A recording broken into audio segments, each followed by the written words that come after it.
Hello, John. Thank you for coming back to the channel. A lot has been going on in the news, but before we start talking about the news and your take on what's going on, especially in the Middle East, I want to remind the audience in the description of this video and all my videos, I believe this series, this is part 13, and in the description, there's a link to John's website. So click the link, that'll take you to his website. You'll be able to sign up for his periodical. Also, he does readings. So that way you can help support him and his work.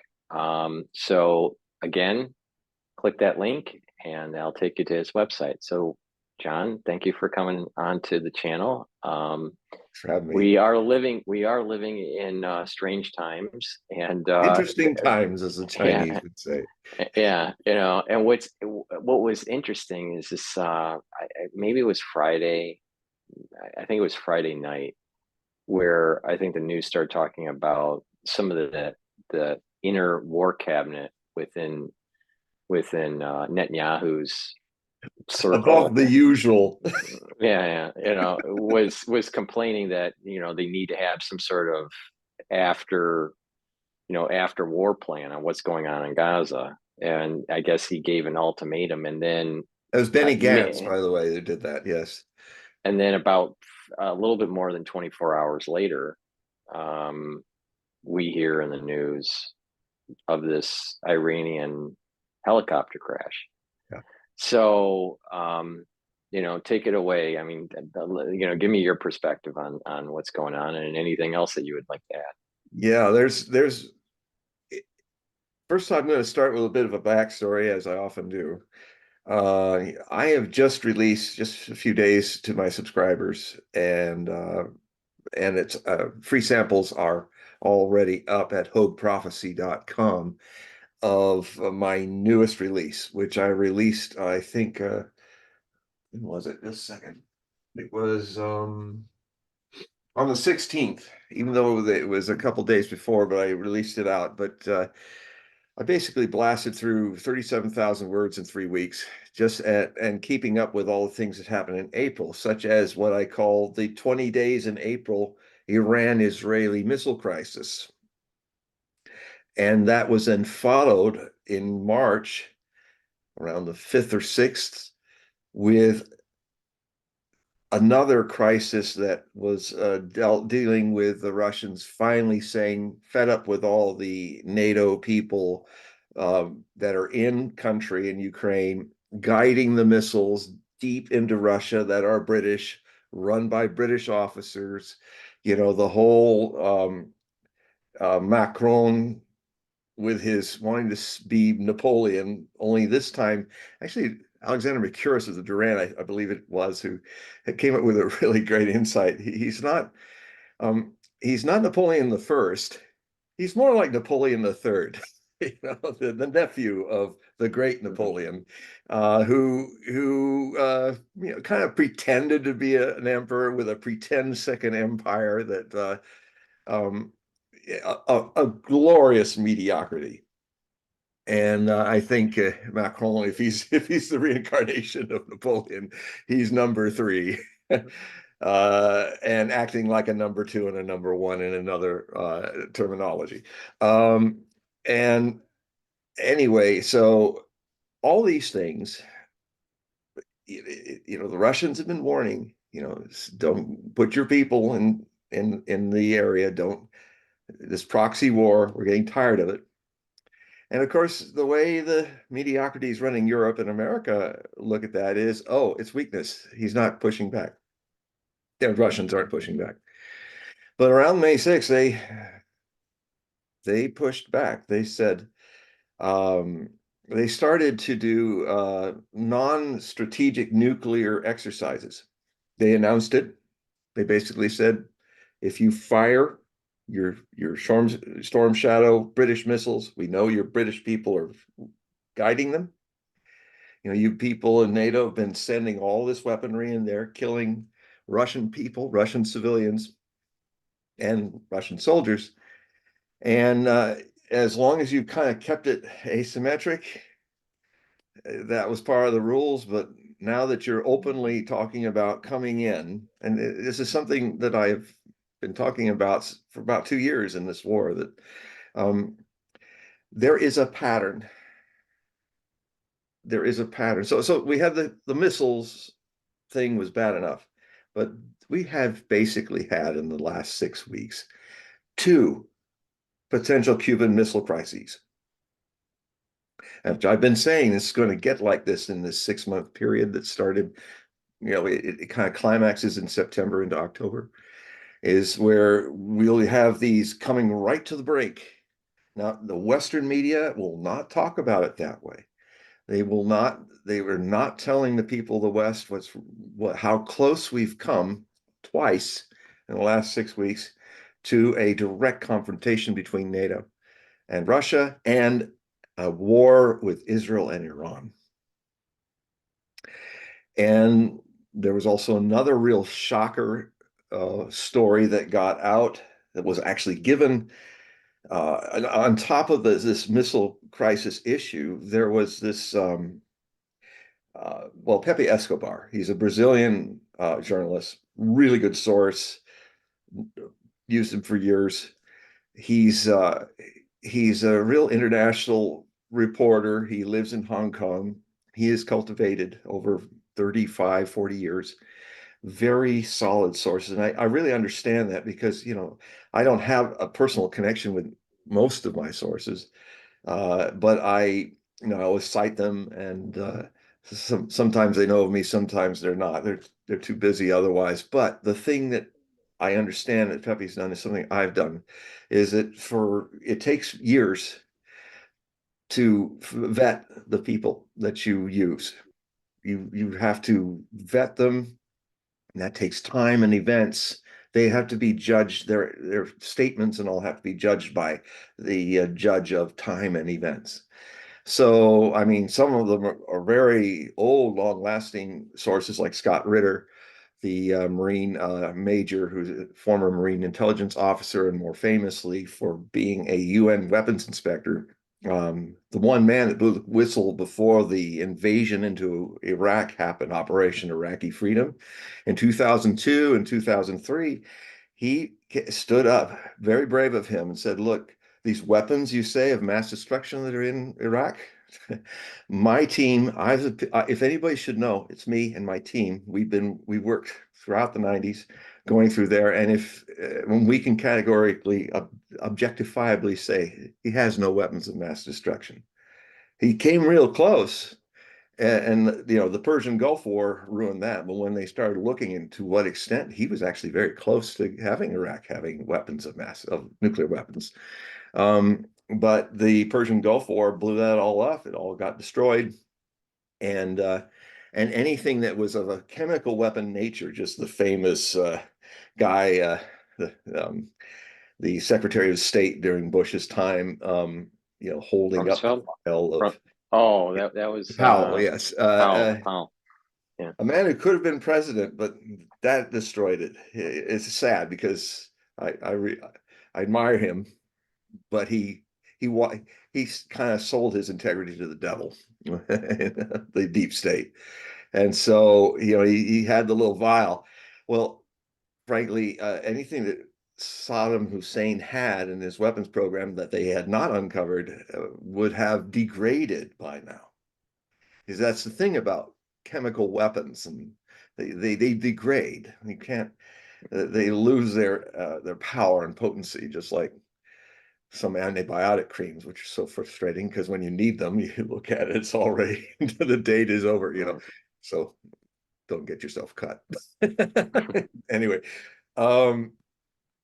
so the Pepe Escobar got a call from his sources, and in my most recent Hogue prophecy bulletin report, I talk about it, and also the debunking of it and the debate. Scott Ritter came in, and other great sources, Larry Johnson, former CIA guy and State Department guy, and they all tried to source this out. They all agree that Pepe they don't blame Pepe for this report. They believe his sources. I mean, he's reporting what he's reporting as a journalist. He felt he had to, even though he also, his first impression was, this story I'm about to tell you is, well, this is the first thing he said in his Brazilian accent. This is so full of holes. No, it's just holes everywhere. And so then he said, we got to give you more than that. And the person said, we can't give you any more with that. We can only give you this much because, you know, it's implied he was kind of without saying it, that they just wanted this message out. It sounds outrageous, but they needed it to be out there so that the court of public opinion would look at it and others would research it. And over time, maybe in a few months, a few years, we might find out that and also it could be a play for some reason of the secret services of the world. But the source was a major Asian source, and it was backed up by two other Asian country sources of his. And he made a point that it was not China.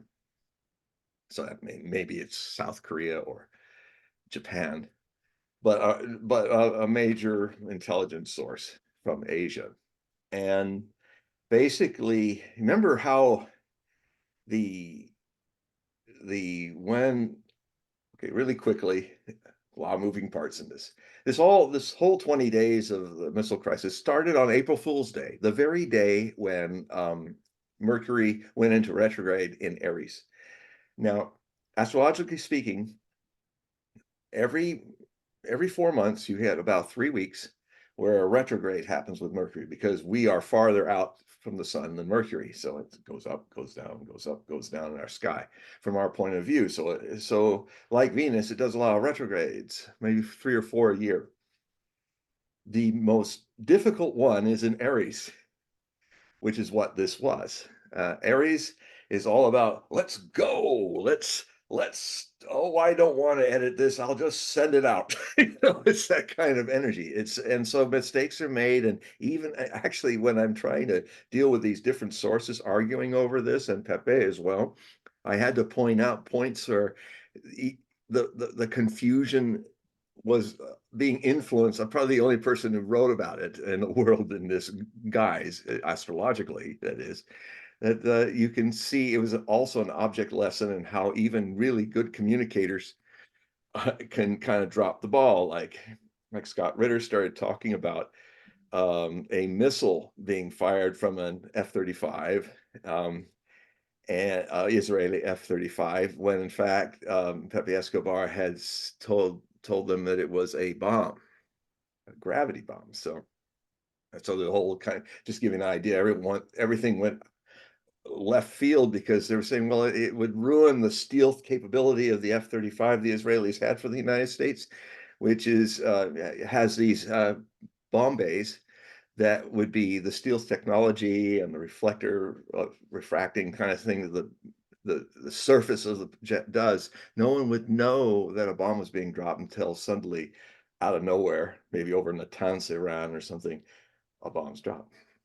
You would see it come out of the bomb bay.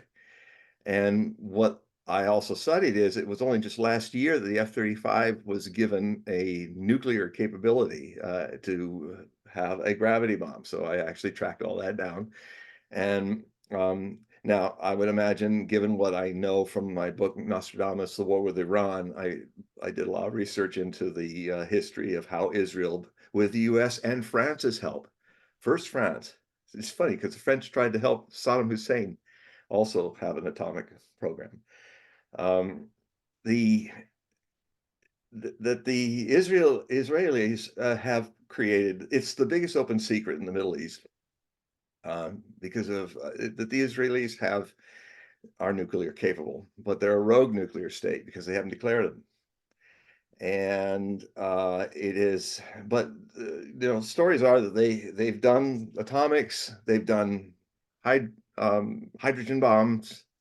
They have also shrunk their weapons to be nuclear mines or even nuclear briefcases. So apparently they've got all the same capabilities that America and Russia has, but maybe under 200 warheads. Although some people have said 600, but no one can really prove or disprove how many there are. But they're there, and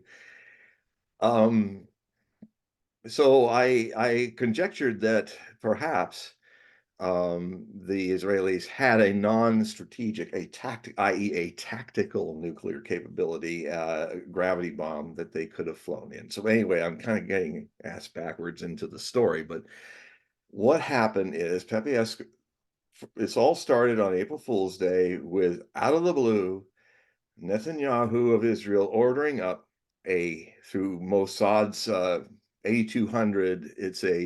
It's a watch base of Mossad where they on the Golan Heights, where a lot of spies and people infiltrate into Jews that look like Arabs, speak Arabic, go into Damascus, and we're watching the Iranian embassy and its adjunct, the consular building. An F-35 went up and fired a missile in one of those bomb bays, probably two, because it can only fire two if it's in stealth, and they absolutely obliterated the consular wing of the Iranian embassy and killed upwards of 15 Iranian people, but fundamentally 7 that were it was a decapitation. Remember that term, decapitation. It comes up a few times, maybe even what's happening today with the president of Iran. And what happened with Fico, the president of Slovakia. So keep those thoughts in mind. So the Iranians did something that shocked everybody, but not me, because even some of my good sources were curious and stuff were like saying, why do the Iranians who had show such restraint? Why this time when their embassy was hit in Damascus, they immediately say, okay, we're going to retaliate. We're going to send a comparable outrage your way to what you've just done because you've attacked our sovereign territory. Most people should understand, since the Treaty of Vienna in 1945, at the end of the Second World War, it was agreed by treaty that any property that has an embassy of a foreign country in your country, that property is not America anymore. If you're America, it's not France anymore. You step through the door of that property, you are in, if it's the Iranian embassy, you're in Iran, you're in Israel. You're in America's territory if you're even in Moscow. So to attack an embassy,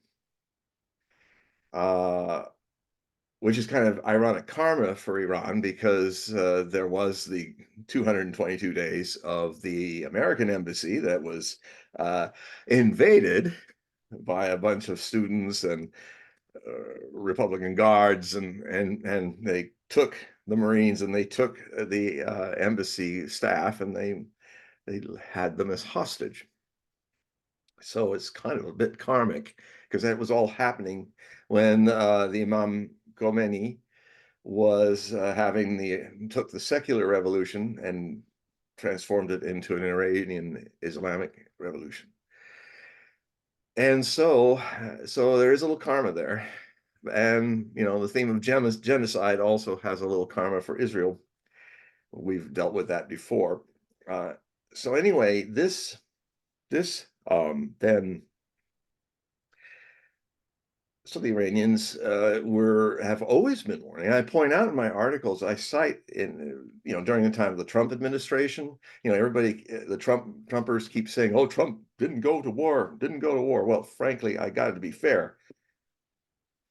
He almost was duped to go to war 3 times because of the great weakness that our possible future president will have coming again, doing the Grover Cleveland, skipping 4 years.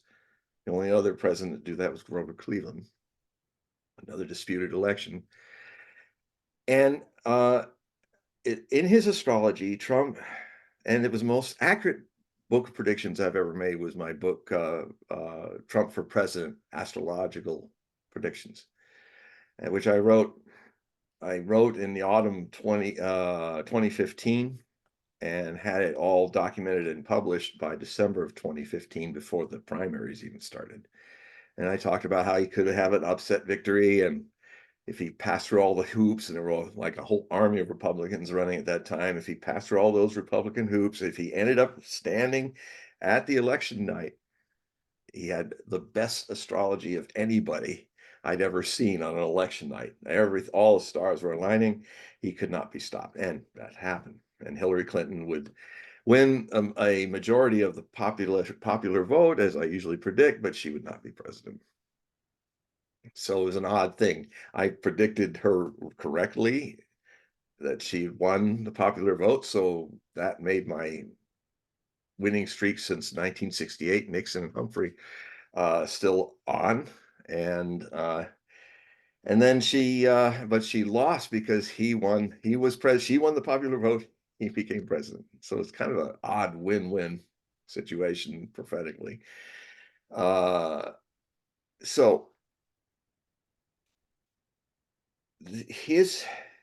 there were two times when Trump is an open, powerful channel, but anybody before him, standing before him or influencing him, he channels them.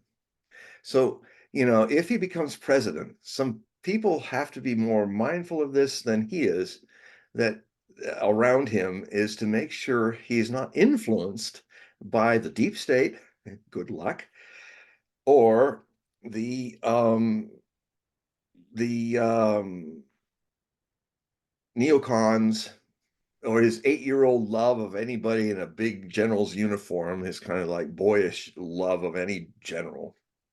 It's his greatest strength and it's his greatest danger as president, is his inner 8-year-old, which he knows about. He even talked. That's how I found out of it. He started saying, you know, I haven't really changed. I've always been like this since I was 8 years old, he said to the lady, a host of 60 Minutes. And it's true. It's in his astrology. So it's going to sound really odd when I have to write my third and final book on Trump. I thought I would hopefully not have to, but here we go. Is that he's going to need a lot of love to be a good president, as much as is possible from us, not a lot of hate. Because what happens is he has this ability to reflect hate back on the people who hate him. And they don't get it. It's a whole phenomenon of his astrology. He's a unique energy bunny. He just has this kind of way of being a mirror, and the more you're negative with it, it goes all back on you.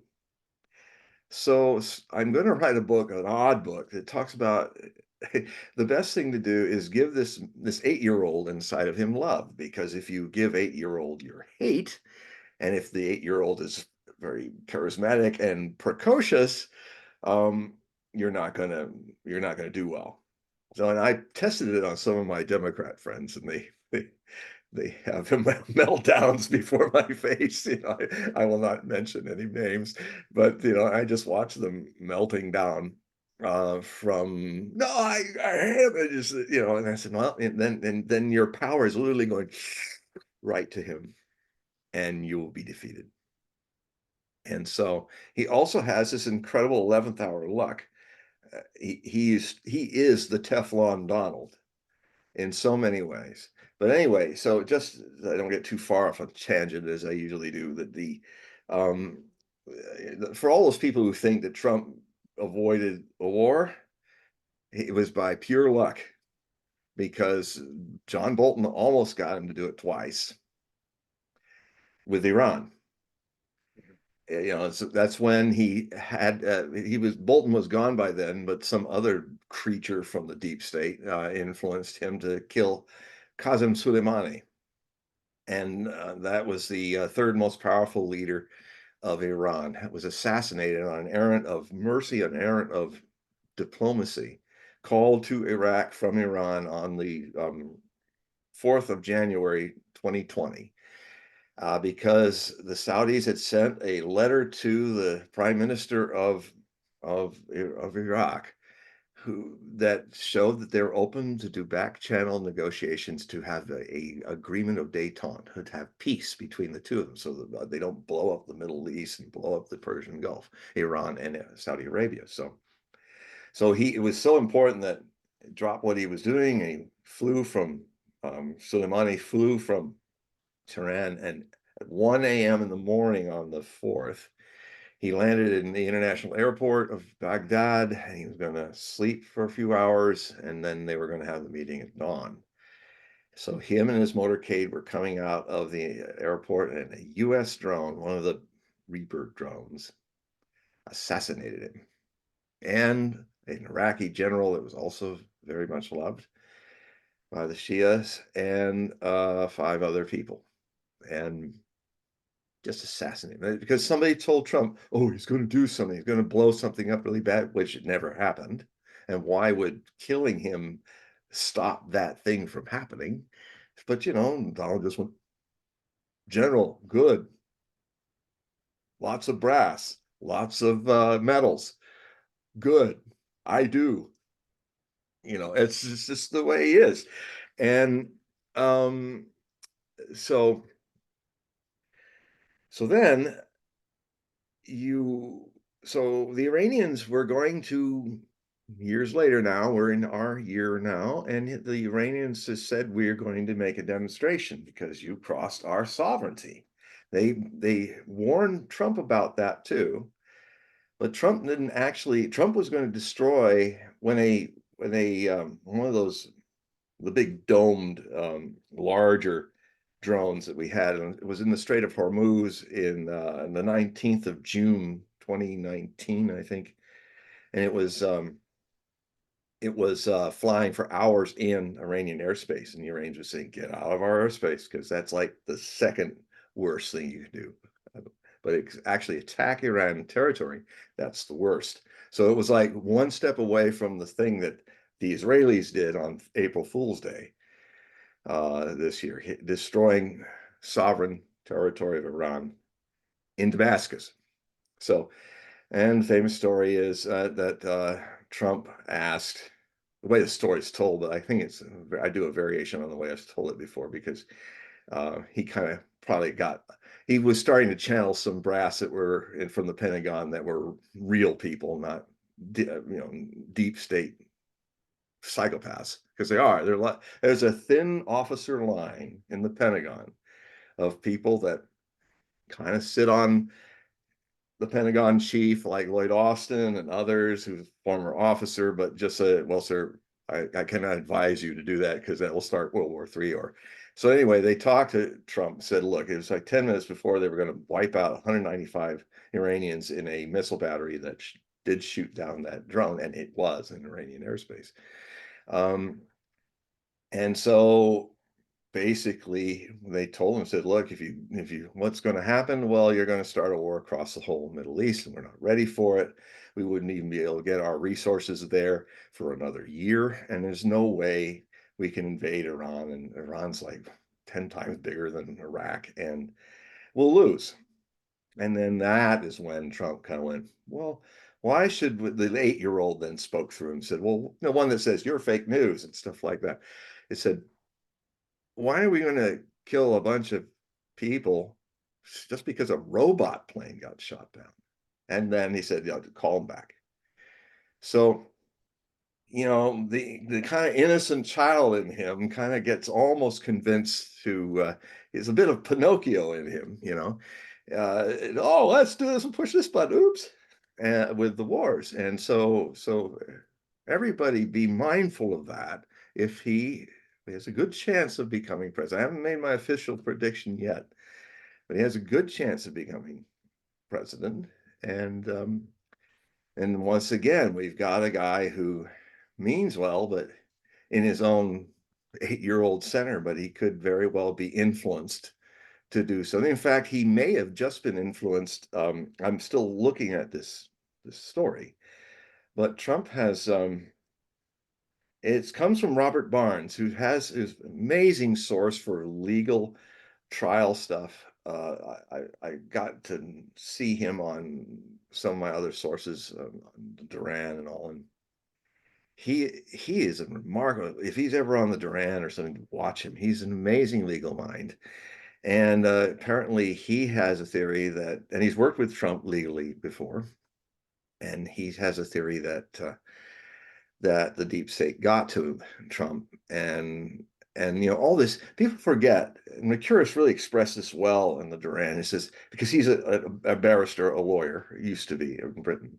He says that he says, I'm amazed how Trump can handle the pressure of all these different trials on top of running a campaign. Of course, immense energy he has, but it's got to grind down on him. I mean, they're trying to tire him out and burn him out. And in fact, in a way, they may have partly succeeded, because it's possible that he's been since these trials are kind of failing, he might have made a deal to leave, look the other way for certain things the deep state wants if he's president, and as long as he's able to do this, and that.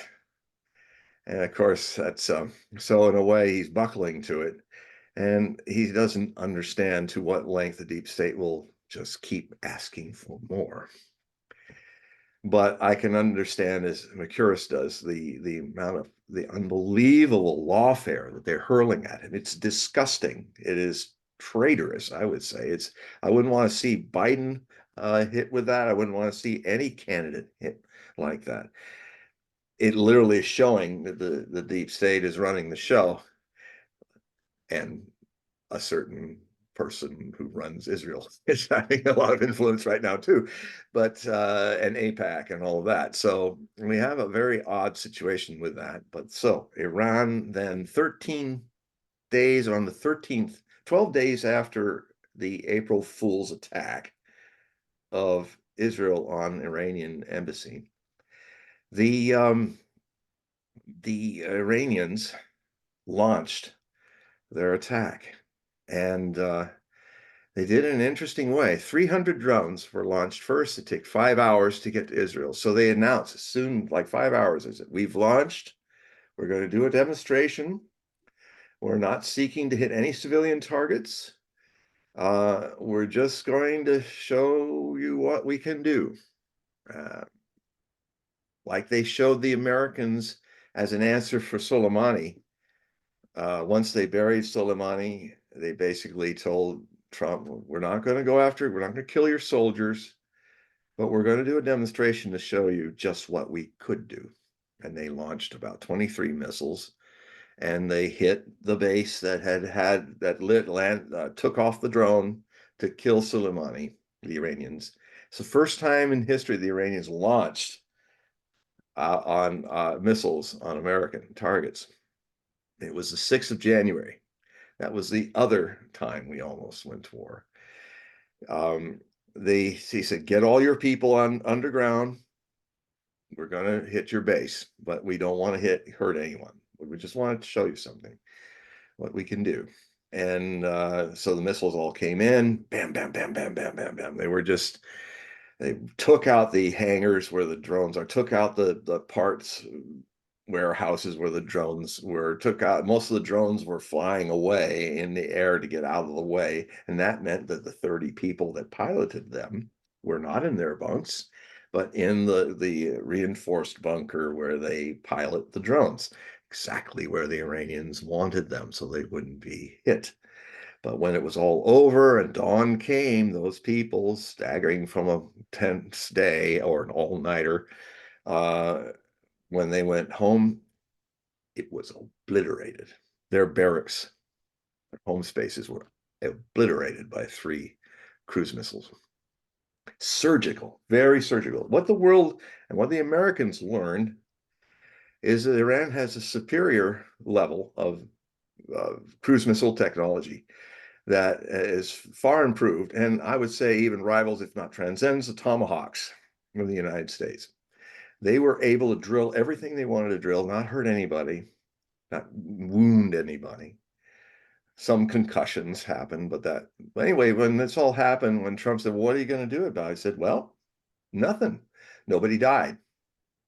Because that was they promised nobody not to kill anybody. They didn't kill anybody. So I guess that's it. The demonstrations happened. We hit, they hit, and there we are. And so at least he, unlike Biden and the other people, he had the understanding to get it because it was a bit like a business deal. He said, we're going to demonstrate something so you know something, and then you don't do it in the future, because the message was, he didn't say it, but the message was, see what we did without hurting anybody. If you murder one of our leaders again with your drones, thousands of American soldiers are going to die. And so kind of was getting the same warning from some people in the Pentagon, I expect, that moving away from some of the deep state people who were telling him, go in. It's okay. We'll win. We'll be in Tehran by fall, as John Bolton once infamously said in a speech. Wishful, the walrus mustache fellow. I call him the walrus in my article. And so here came the Iranian attack. 13th our time, I think 14th in West Asian time. And I watched it live, and I watched all the Iron Dome stuff going up, all looking like a lot of man of war stingrays, and just jellyfish. They're like, I describe them like little luminous jellyfish in the distance. They're all flying up there and slowly just going down, not hitting anything. Very expensive. And then what happened is the cruise missiles were fired right at dusk. So they only took maybe 20 minutes to get there because they're ballistic missiles. I don't know how many were fired, but I did notice something that they didn't report until later. A number of those missiles were hypersonic, had hypersonic second stages. And the reason I say that is you'd see this light coming through all the little swarm of guppy, Iron Dome things, kind of trying to maneuver around, see what's going on. And then they part as this big light comes. And then it looked like it got exploded. But out of the like, oh, they caught that missile. But then out of the explosion came this lightning bolt. That was like a Mach 12 or something, like just. So they had put a single stage style main missile stage, ballistic stage, and a second stage smaller, which was the hypersonic. So when it reached the point of targeting the thing, the several miles that were left, it would just go and hit it, and you can't shoot that down. So the Israelis said, oh, they caused a little damage, but they didn't. It was a farce. Nothing happened. We shot all their drones down, and it was like, we're okay with that. So they're doing the ha ha ha. But then as the days went on, the press were saying, well, let's see some of the damage. No, we don't want to show you what the damage is. And eventually they had to admit that the two Nevatim and Ramon, the two air bases near the southern part of Israel, the key air bases of the Israeli forces, were touched by at least Nevatim was touched by at least 5 hypersonic targets were taken out. They were hangars. And so it's, as Scott Ritter made me aware of, and all of us in his shows and his interviews, that I did not know that NORAD, the whole NORAD nuclear defense missile system for conventional nuclear war, is a network that expands across Canada and the United States, and apparently its farthest outposts in the network, global American network, were those 2 bases, and that they and Nevatim especially had the most sophisticated radar systems to track missiles even from beyond the horizon. So, and 5 of these missiles hit. They touched NORAD, not even stopping it. The drones the drone's job was to be sacrificed. So you had all these Jordanian, and you had all these American, Jordanian, and British jets from Cyprus, maybe some French too. They're all coming in, and they're taking out these $5,000 to $10,000 a piece drones with $100,000 missiles or $200,000 missiles. And so I watched some of that too, the drones getting shot, but the drones were picking up intelligence. Their job was actually to see where the Israelis had placed everything, because the firing shows them, and they were sending mountains of data back before they were burnt out by overly expensive missiles. Now Iran knows the whole system that Israel has. So it was an intelligence victory. That means if it happens again, all the bases, all the batteries, all the locations of where things are, the control centers, they know where they are now. Because the Israelis threw everything they had. In fact, they expended half of the missile firing that they could. You know, well, the situation is you can't have all your missiles next to your targets, your batteries. So, you know, there's a lot of missiles and bullets and all of that that are piled near the batteries, so that the so if they expended half of that, which means if this were a every night affair, if the Iranians kept coming with missiles, which they can, they have tens of thousands of them. The Iron Dome, which can't strike any of that anyway, they're only good for striking Hamas missiles. They would run out of Iron Dome, and then the Israelis would run out of American-built missiles to shoot things down. It's very expensive to replace, and they would be in the middle of having to haul the stuff out of the reinforced bunkers, which means they might be also discovering where those are, the Iranians, and blowing them up as well. So if there was a missile war like Iran suffered with Iraq during the Iran-Iraq war in the 1980s, Israel wouldn't last a week. Its missiles arsenals would be exhausted. Its anti-missile missiles would be exhausted, and it would take the Americans, just as the Ukrainians are experiencing, that with all the huge stuff that we gave them, and it's all rusting and destroyed on Ukrainian battlefields, to the point where NATO is in a crisis of its own. Its industry does not have the ability to rebuild it quickly. And so that was something I think the Israeli intelligence people had to look at. The other thing that happened was the 8200, that Mossad special witnessing post on the Golan Heights, was wiped out by Iranian supersonic, hypersonic missiles. And killed 44 Mossad agents. Nobody's talking about it, but it's in the mainstream of either stream. It's like it's spy stuff, you know. When a lot of spies die, no one talks about it, but the evidence is out there that that was the answer to all the people that probably worked on the Damascus attack on April Fool's Day are probably all dead. But the Israelis won't talk about it, because then it would expose the fact that they did it, that it was premeditated, and it was a thing they premeditated a long time, which is a war crime. And and a cause for giving Iran cause to actually have done much worse, like go full-scale war on them, which they wouldn't do because the Israelis have nuclear weapons now. Then we're all waiting for several days for the Israeli response. And as usual, you got Netanyahu up there, and he's saying, oh, whatever, we hit hard. And interestingly enough, not pointing out the fact that they hit first, that started this whole ball rolling. They just kind of erase that and just talk about, well, they hit us, we'll hit them back.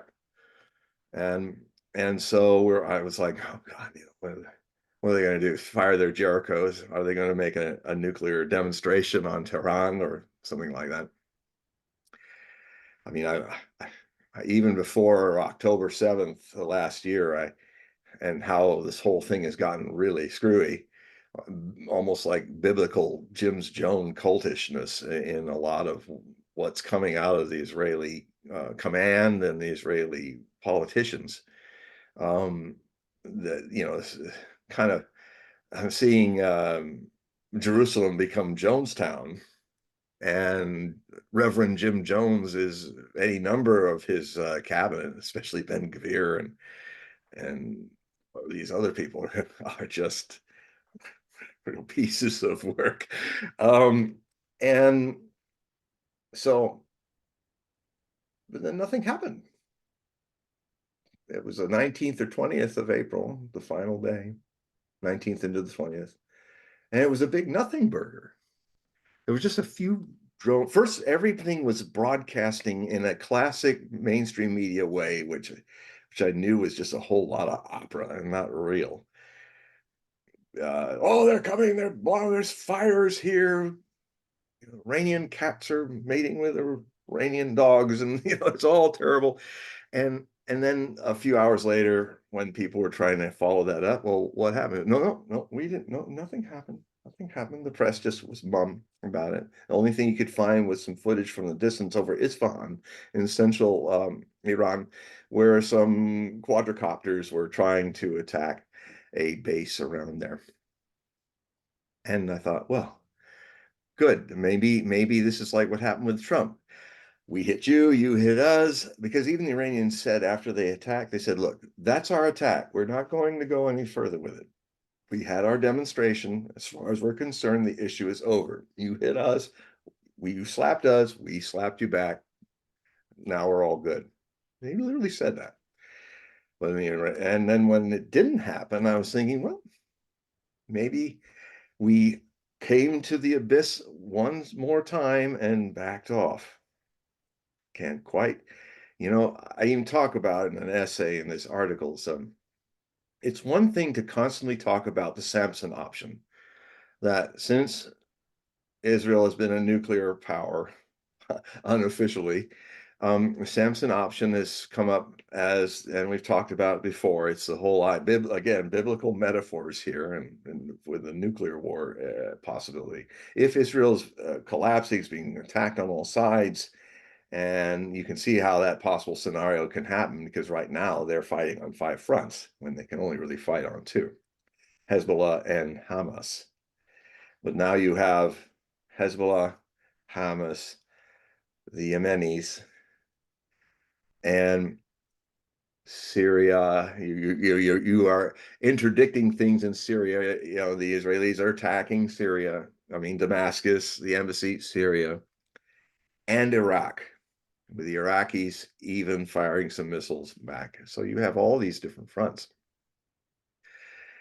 And which Israel can't win on that. The other factor that's very important, I think we talked about before, is since October 7th, as many as 400,000 Israeli citizens have left in the last 6 months Israel to use their dual passports.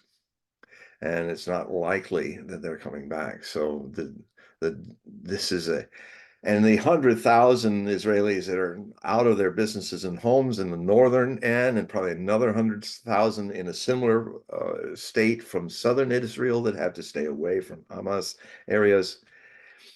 And the fact that the Yemenis, even the U.S. Navy can't do anything to them, and the Yemenis are successfully fighting with their missiles a blockade that economically is approaching bankruptcy for Israel.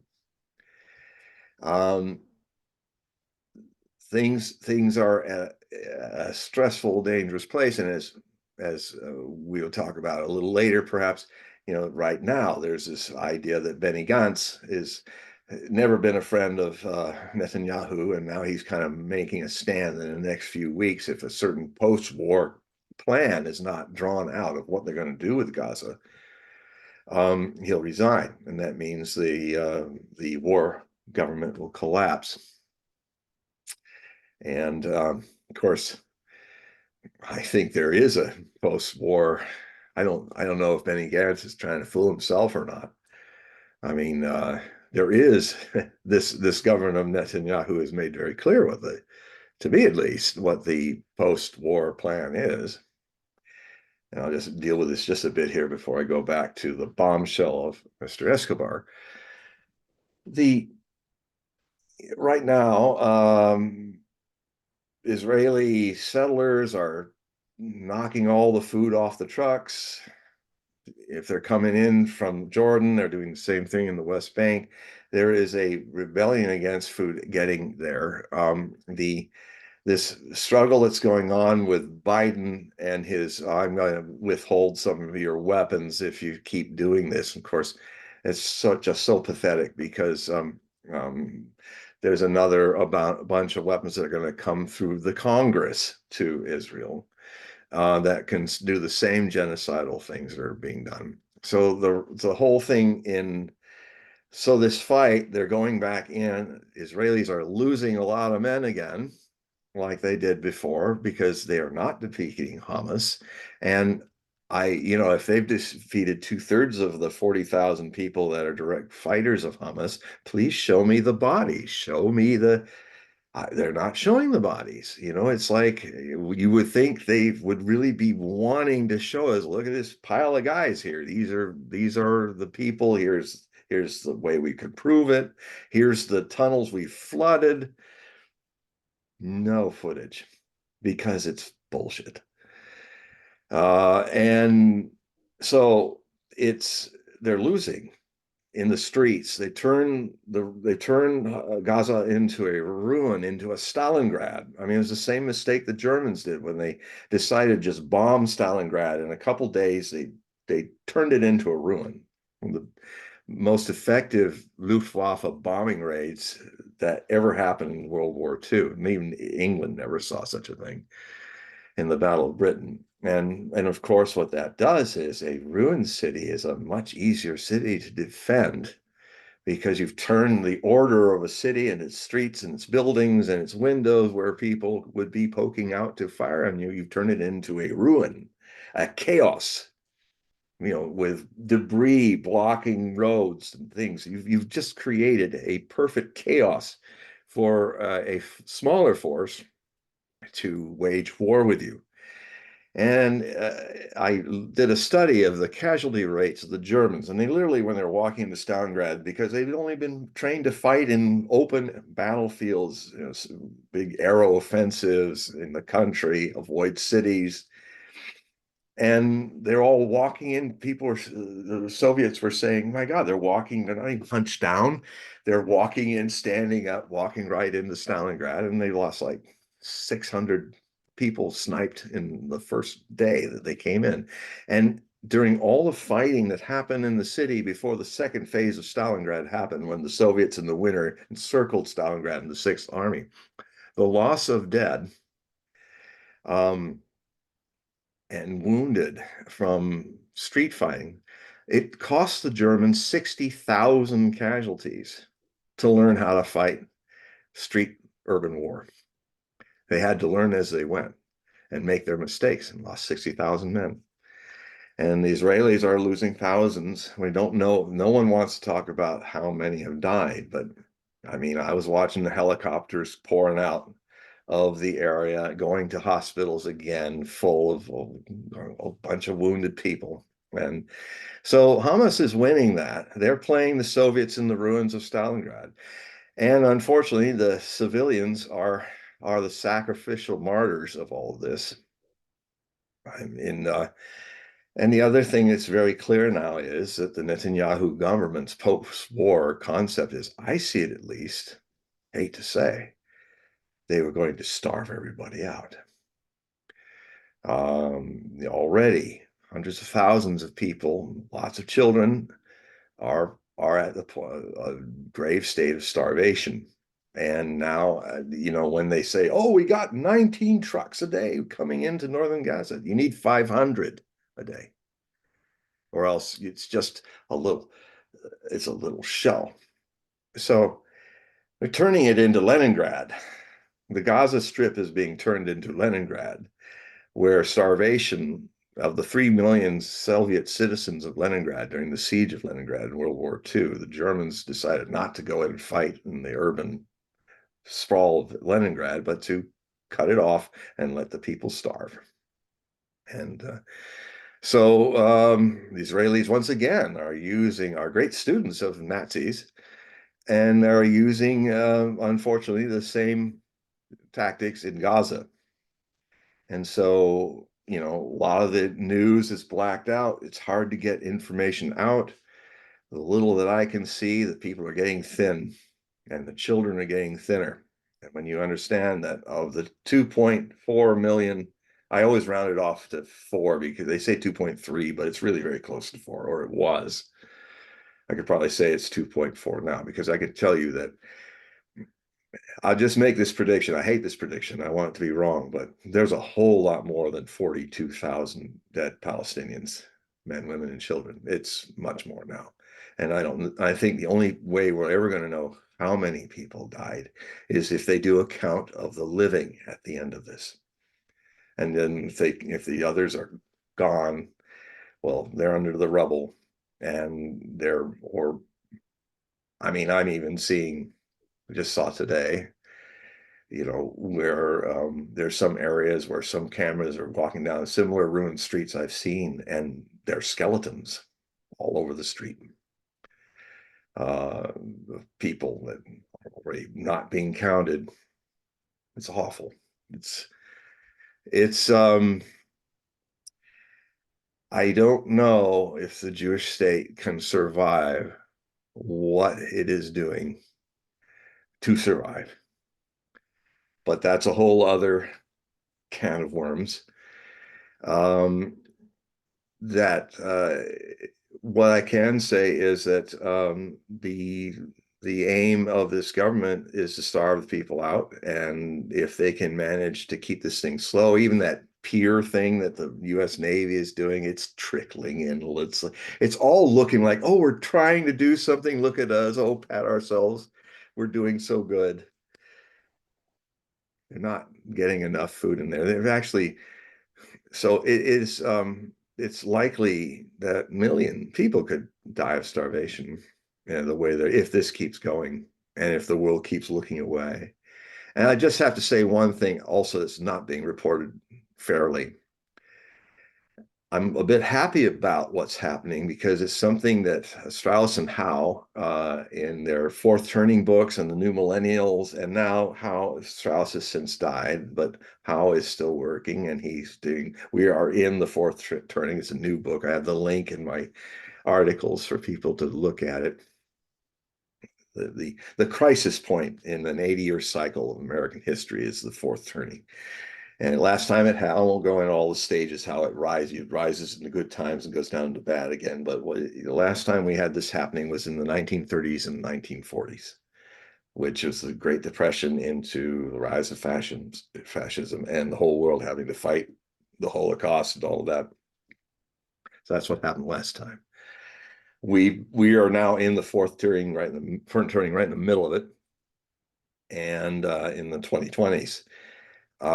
So our Great Depression is coming. It's more of the West than the rest of the world, but it's coming this year and the next year. And that's because of the U.S. dollar losing its ability to be weaponized because people are now working on an alternative world order, not the rules-based order, which is any rules we want to cook up at the moment that is only helping us and not the rest of the world. And so the global majority of the world is moving away from all that, and very rapidly, as I predicted it would be. And I think the most important thing that's going to happen is not the U.S. election as much, or the run-up to it, but October of this year in Kazan, when the BRICS nations gather together. We may actually hear before that they are already got the plan of an alternative currency arrangement that is not weaponized, that even America, if it wanted to be a part of it, could be a part of it. But you have to be part of the community. You can't be the guy saying, I'm the biggest, most special person in this community, and whatever I do or say, you all got to follow. Well, that's not being in community with anybody. And so that guy is like, the world is kind of going, nah, with you. Oh, what about the bonds you have to sell? Nah. What about my IMF that you have to follow? No, we're going away from that too. You guys don't in the West have any credibility anymore with global majority, as it's being called. And so that's going on. Now, I thought back to this Cuban Missile Crisis potential that we had in April. I thought as April ended that okay, well, no, first before that, the bombshell.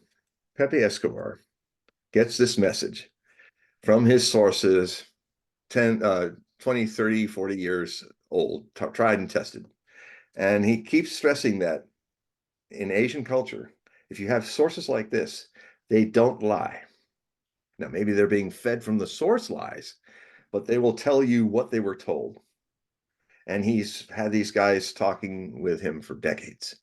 So when they showed up and when he was able to get corroboration, the story basically was, I just couldn't quite believe that Israel was just going to call it a day when the Iranian thing happened, because the whole thing is we've got to hit back. I mean, it's always been the way. Even if you don't want to do it, it's in your DNA, it's in your musculature. And I thought, so when I found out what Pepe found out, because he told people in the alternative media, basically, long story short, Israel was going to launch an F-35 armed with a tactical nuke in its bomb bay, so the stealth technology would mask it. It was flying out of across Jordan, and somewhere either over Jordan or just when it was entering the deserts of Iraq, it was shot down by the Russian Air Force. Now, Mercury in retrograde here. A lot of really smart people I really admire were presuming things. If it's the Russian Air Force, it must have been a jet. Maybe it was, but they're all running. Well, how can a jet do all that? I said, well, the Russian Air Force is also an aerospace force. It has missiles. It has submarines, that fire from the sea. Red Sea's probably got a few Russian submarines in it. I know there's a whole flotilla around the Red Sea of the Russian Navy and its naval air forces.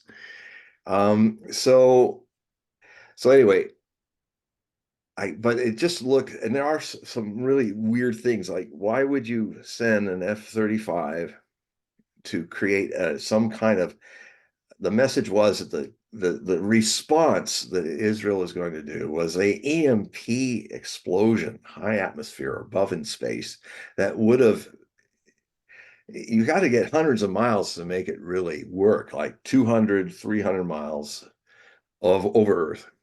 An EMP pulse from a large warhead could have fried all the electrical grids of Iran.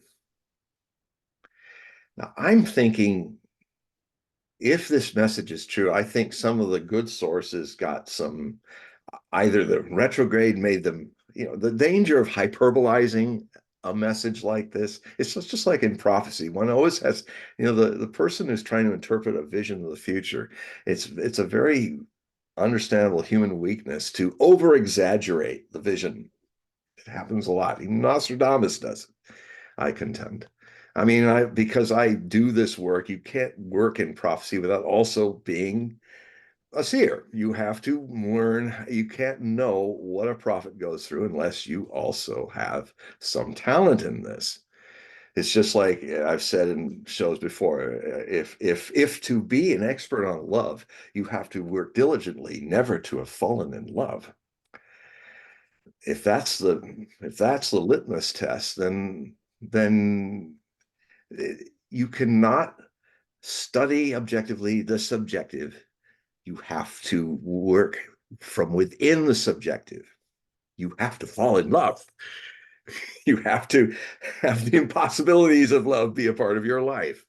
Very subjective, changing, all that, not be this person, all objective and scientific, dealing with something of the heart and something of the soul. And so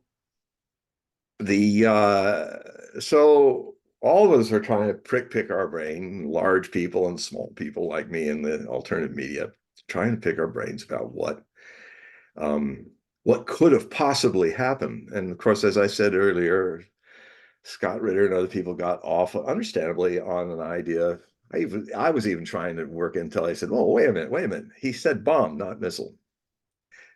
So, but everybody got off on, well, if you had to do with a missile, then the F-35 would have had to have a missile outside of its bomb bay doors that you'd have to fly up and shoot into space to make this burst over Iran work. And of course, the other thing I looked at is the other modus operandi of the Israelis would have been to put a large nuclear device on a Jericho regional ballistic missile, launch it. Of course, then everybody would see it.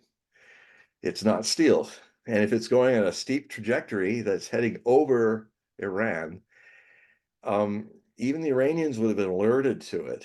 And they would think, oh, they're going for an EMP because it's going too high to come down. It's a straight up, a steep arc, which means it's trying to get what was done in some of the nuclear tests in 1962. I have some pictures of it in some of the articles from Honolulu, 900 miles away. They fired a missile so that it lit off a nuclear bomb at 250 miles above the surface of the Earth to kind of explore what an EMP pulse would look like over the vastness of the Pacific Ocean. Because nobody knew. They had to test it out to find out if the EMP things could do things, whether you had to harden your electronics in case, because if you didn't do that and the other people did, then what would the first bombs that would come in a thermonuclear exchange would be the early bird bombs would be up high in space going off over the United States. And I mean, if you've seen in some fictional movies like the Day After Tomorrow, no, the Day After, sorry. It's called The Day After. It was a pretty good movie about a lot of things that would happen in a thermonuclear war.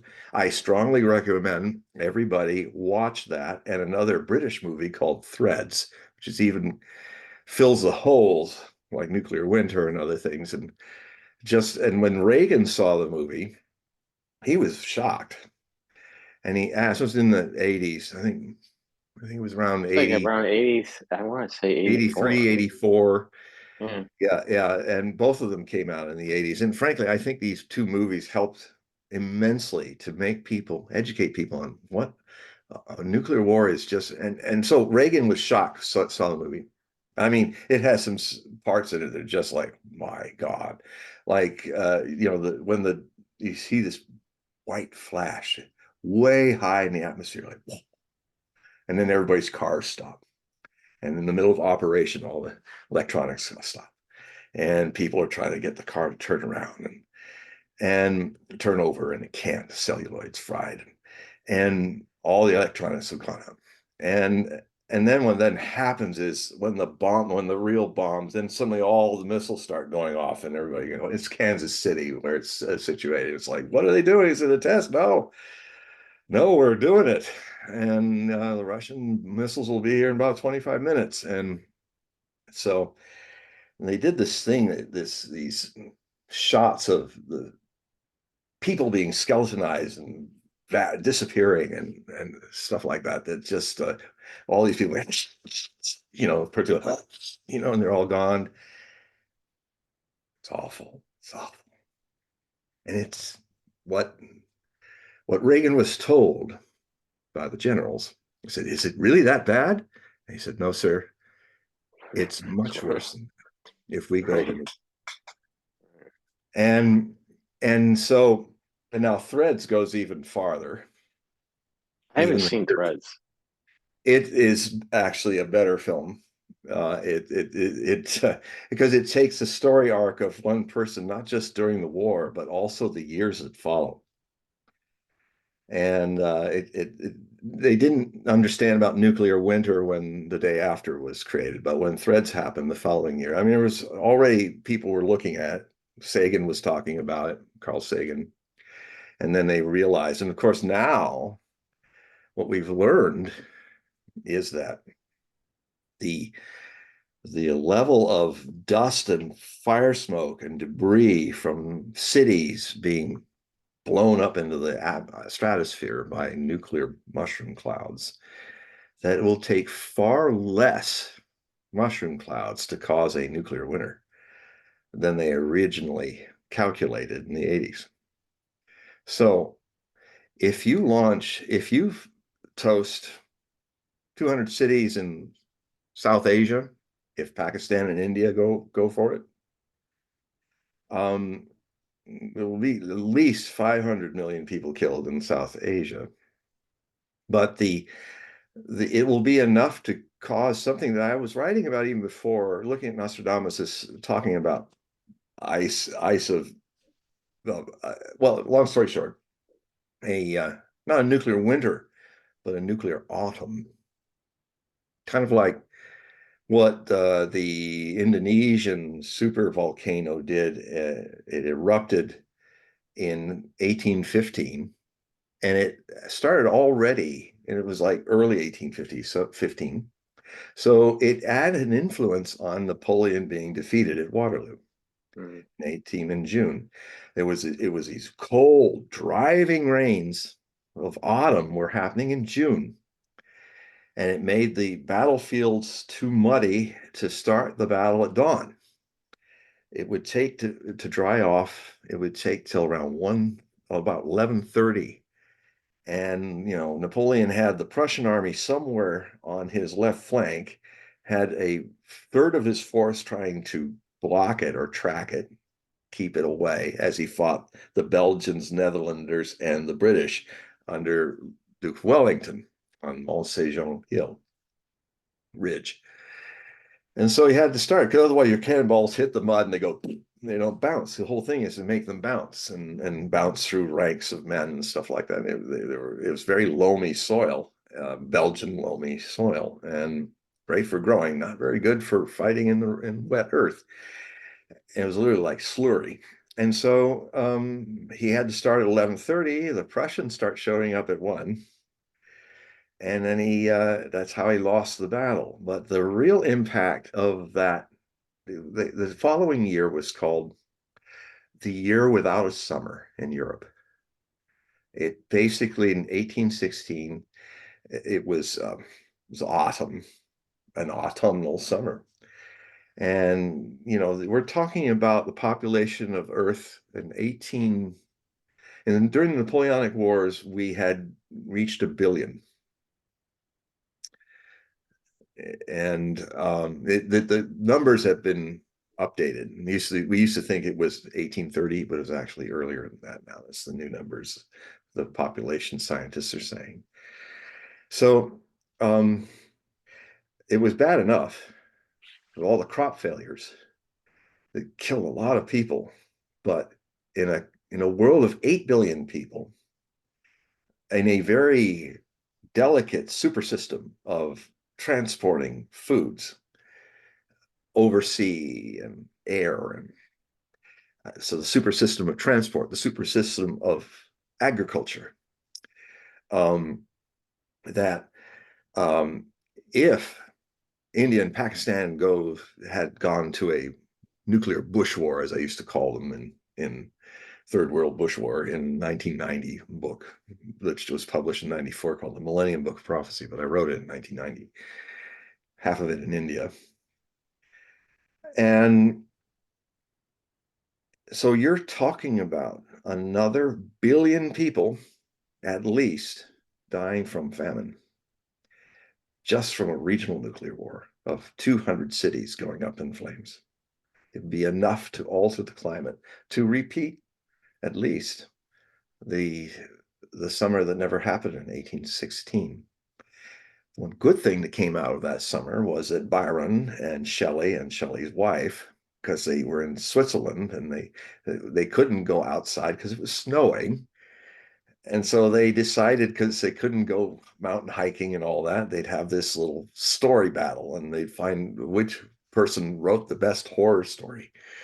And Mrs. Shelley wrote Frankenstein,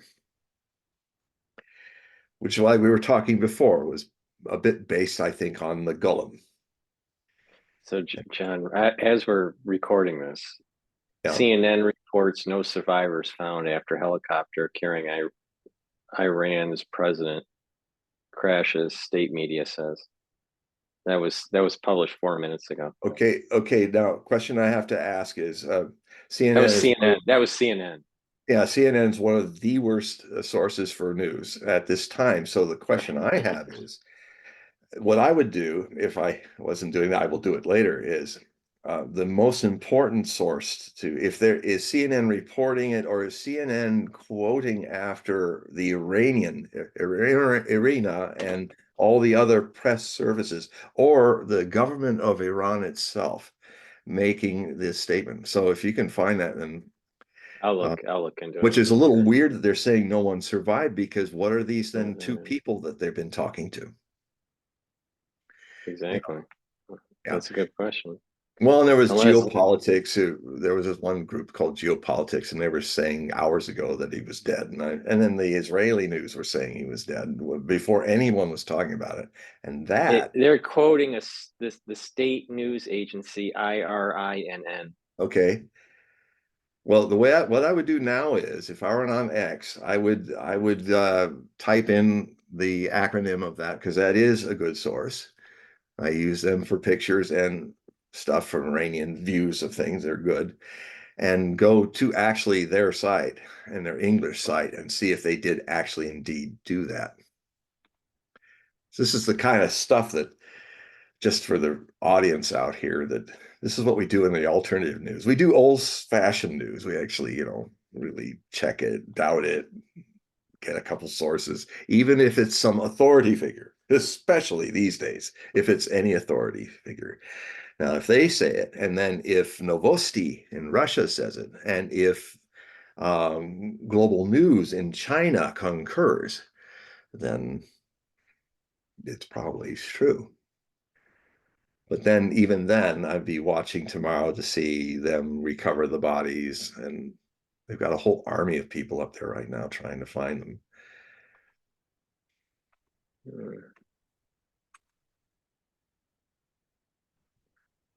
Well, I'll keep talking while you're, Yeah, while yeah, you're yeah. I'll look I'll into it keep while you're talking. talking. Yeah. I'm on a roll here.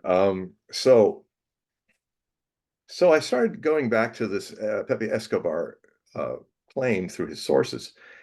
Um, I thought maybe the people, it's possible because of what an F-35 really can do, opposed to what everybody assumed it would do for an EMP burst. This is pure conjecture on my part, but just to let you know. But from what I've learned about what an F-35 can do, and I can't confirm that the Israelis have made a tactical nuke that can fit in an F-35, but I know that they have made tactical nukes, many of them, and it would, you know, logic would dictate that the Israelis would be able to build a gravity bomb very similar to the one that is used by the US Air Force and US Navy for their F-35s. And I even have pictures of it in my articles, and the bomb bay door and how it works, that the Israelis would have had a similar model, which would mean it would be a between 1 to 10 kiloton um, tactical nuke, a small nuke. But I then looked at the ceiling possibilities of a stealth fighter bomber.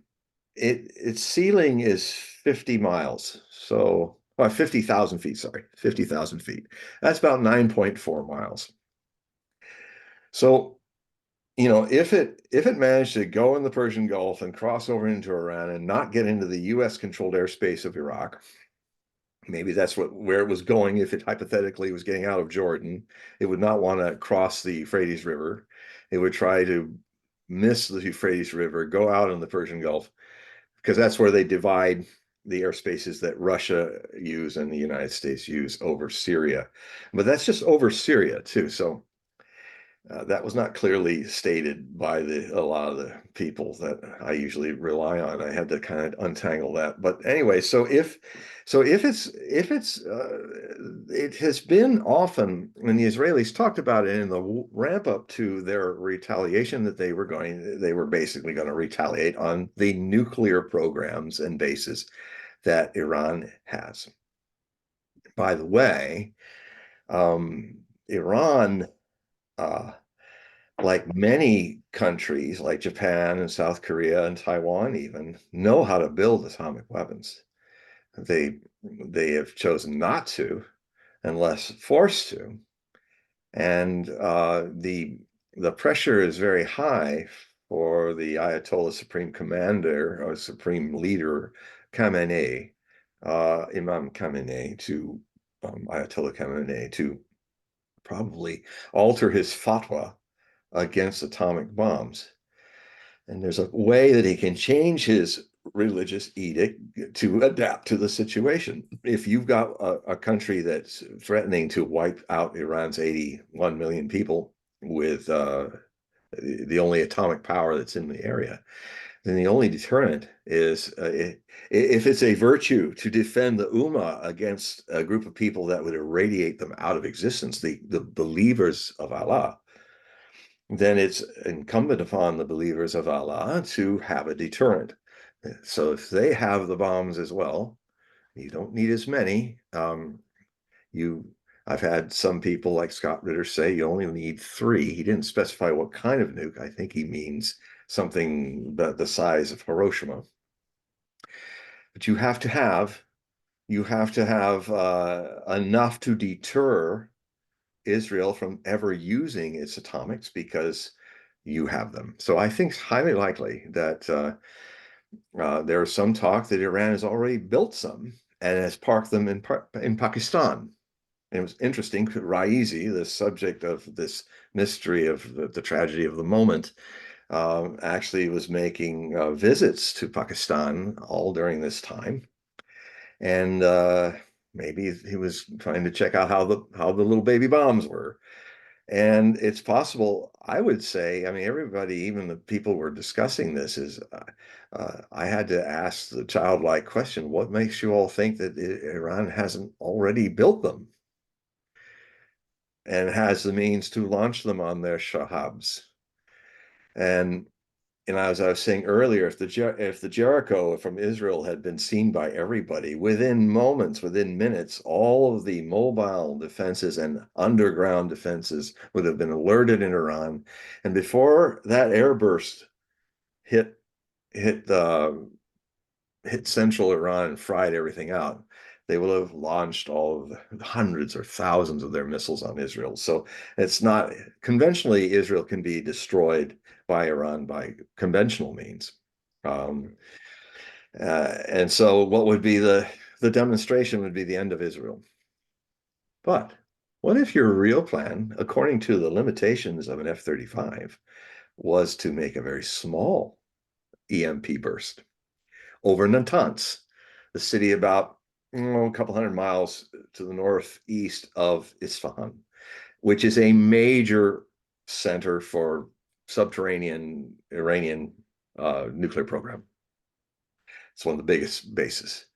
So what if you just wanted to fly in under stealth, flying flying in such a way that when your bomb bay opened, your bomb would follow the trajectory of that. So you kind of throw it at the system. Doesn't have a glide wing, so you have to then go hypersonic, go back towards the west and go as fast as you can out of the region, somewhere around 9,000 feet, I assumed. And then what you do is then this bomb starts dropping. It'll detonate at 7,000 feet. It'll create a huge flat. You do it at night. You would create a fireball over Natanz, miles above it, that would be seen all over the place at night around in many places of Iran. It'd be like some meteor thing happened. And the blast, what I did is I thought, okay, I can't find a map that would give me an aerial version of the blast effects. So I just, and maybe it's a wrong way to do it, but what I did instead is I just took the blast effects. If you're here and the bombs dropped over here, it's lesser, lesser, lesser, more, more, more. I just tilted it like that and said, okay, if you're launching even at 10 miles or 7 miles, the blast effect would be greatly diminished, but the EMP probably would have fried all the electronics in Natanz that's above ground. So you would have made a very small demonstration, measured in a mad kind of way. And the people that were arguing about this were also saying, well, it wouldn't hurt anybody in EMP. Well, wait a minute. Um, if if you're in cars and you're going down the freeway at 60 and your cars all stop running, you're going to have pileups all over the place. If you're a civilian airliner flying all through the airspace, you may lose your electrical. And if you can't glide to some nearby place, you've got a lot of airlines falling out of the sky. Now, maybe I'm full of it about that. I don't know. I'm just kind of, I didn't have time to really check that out. It's just call it a science fiction possibility. I don't know if civilian liners are hardwired not to have EMP problems. I don't think they are. I didn't have time in getting this out, so if I'm wrong, please correct me. But a lot of people are going to get hurt. And then, of course, if your city's out of power, there's anybody being operated on, people who need dialysis, all these other things will start. We are so plugged into our power systems. How do you refrigerate your food? Now you're all starting to get hungry. You got social unrest because people who get hungry get desperate. And so Natanz would be in a real bad way, but not the entire Iran. And then Israel could say, we said we'd hit you back harder. And, we could do that to all of Iran with our Jerichos, and there's nothing you could do about it. I So just, but that all didn't happen if this story full of Swiss cheese holes,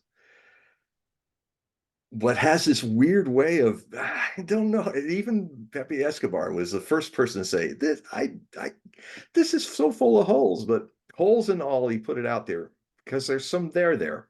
I just, I hope I'm wrong, but there's just something about it that, given how the Israelis would have really wanted to respond and scare the Iranians, because what have the Israeli government lost? They've lost the terror and fear that Israel, being a nuclear power, the fear of what did they lose on the night that the Iranians came in and touched all of their systems with their missiles? They're no longer a threat. What do you do then if you're Netanyahu and Gallant and those guys? You want to restore the fear and respect of the nuclear lord upon us. I fear the nuclear lord of Israeli nuclear weapons. And so you have to do something that hurts, but doesn't really aim to mass kill a lot of people, but takes the power grid out into tons, even though it's not affecting all the subterranean nuclear program, but it's just saying, we can touch you too, and we can knock out your entire electrical. And bring fear back to the Iranians, ever think again to launch anything at them. So it's things like this that, and it's the way these people think, that did not surprise me when Pepe Escobar had this crazy story that the Israelis were going to do an EMP, launch and nuke. It hasn't been done since 1945 by anybody, openly declaring by their actions that they have them and they'll use them at least to EMP pulse everybody back to the pre-industrial era. And the Russians somehow knew about it, because here's the other side of the story. Just as Ukraine has a lot of agents in Russia, because Russians and Ukrainians are basically Russians, there's a whole lot of Israeli citizens that are used to be Russian Jews, and they still have some affinity for Russia. And I would even say that the FSB has has, I wouldn't be surprised if there's some contact really deep in the Israeli inner circle of governments and all that maybe they found out about this little lone F-35 going to do something over Natanz. They were maybe monitoring the takeoffs and landings of a certain place, and when they saw this certain thing going, they knew where it was going, and they managed somehow to shoot it out of the sky. Now, it's a big bit of evidence that would really prove or disprove all that. It was, if there's wreckage somewhere in the most inhospitable, unpopulated areas where even camels do not go, outside of the Jordanian border, in Western Iraqi deserts, there's nothing out there. I mean, the road to the road into the Euphrates region is at least 50 miles away, and it's just nothing. And well, that would make it very easy for an Israeli special forces or US special forces or both to somehow go out there in the middle of nowhere, low under the radars with their helicopters and recover a lot of that and the nuclear device, whatever was left of it, and move it out of there. So I do remember when covering this that there was a news announcement of an F-35 yeah. in the, but I don't remember if there was anything about it being shot down. Well, you see, But I do there's remember yeah, something. yeah, I know Something was in the there news. was like in the fog of war, there was what Yeah, about this F-35? There was a little of that too. That's also made me wonder. because there was the drones were coming in, all Yeah. right, and all right, and all right, the drone. So the attack from Iran, Mhm. that whatever day it was, all right, the drones came in. The And there were some 14th. missiles, yeah, and it was like it took hours. You know, it was really Well, the slow, drones and were then there, fine, but the ballistics and then were launched right, late at dusk. right, Oh, and by the way, just so I don't forget, because it's an interesting issue that shows respect for religions. You know, the Sabbath, sunset to sunset.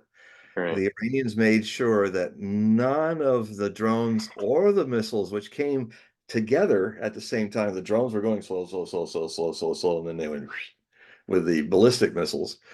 They made sure that it happened after sunset. So right, it was not, so that was in respect to the Sabbath. right. And then and there was several days went by Yeah, before Israel made their about five. counterstrike.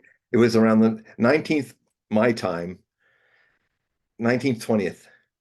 That's when they did. Okay, and I remember the day that they did the strike, Hmm. that there was a news announcement. I don't, I'm thinking You know, I BBC. also, in the I fog of it, I swear there remember was that too. something about an F-35, but Yeah. I don't remember it saying it was knocked down. I just, No, it wasn't. It was talked about. Here's the yeah. thing. Here's another thing that's important to understand that a lot of Israel makes has been. Oh, well, one thing that's happening. Israel was making bomb runs. I mean, Israel makes bomb runs into Iraq, so it wouldn't be surprising if the U.S., who like to control the airspace over Iraq, look the other way because that's the Israelis. It's just another bomb run. Mhm. And so it was somewhat related, as I recall, with Iraq. So it could have been that, or it could have been with them, and then Maybe the care. guy went his own way, you know, into Iran and Right. got shot down by a Russian missile. So what that if that's true, it also means that the Russians have intelligence that's quite intimate to the situation, and stealth won't help you in that regard. And because they know your plan, or enough to know where you are when where you'll have to go, and if and I don't. This is one of the big holes, I got to admit, but um, if it's true, then it doesn't rule out the possibility that Russia might make a preemptive attack on the nuclear stockpiles of Israel if it felt that the Samson option was going to be done. The Russians metaphorically would unchain the blind Samson before he can pull those pillars down on everybody. All right. So you have a pretty strong historical understanding, all right, of many different centuries. Okay.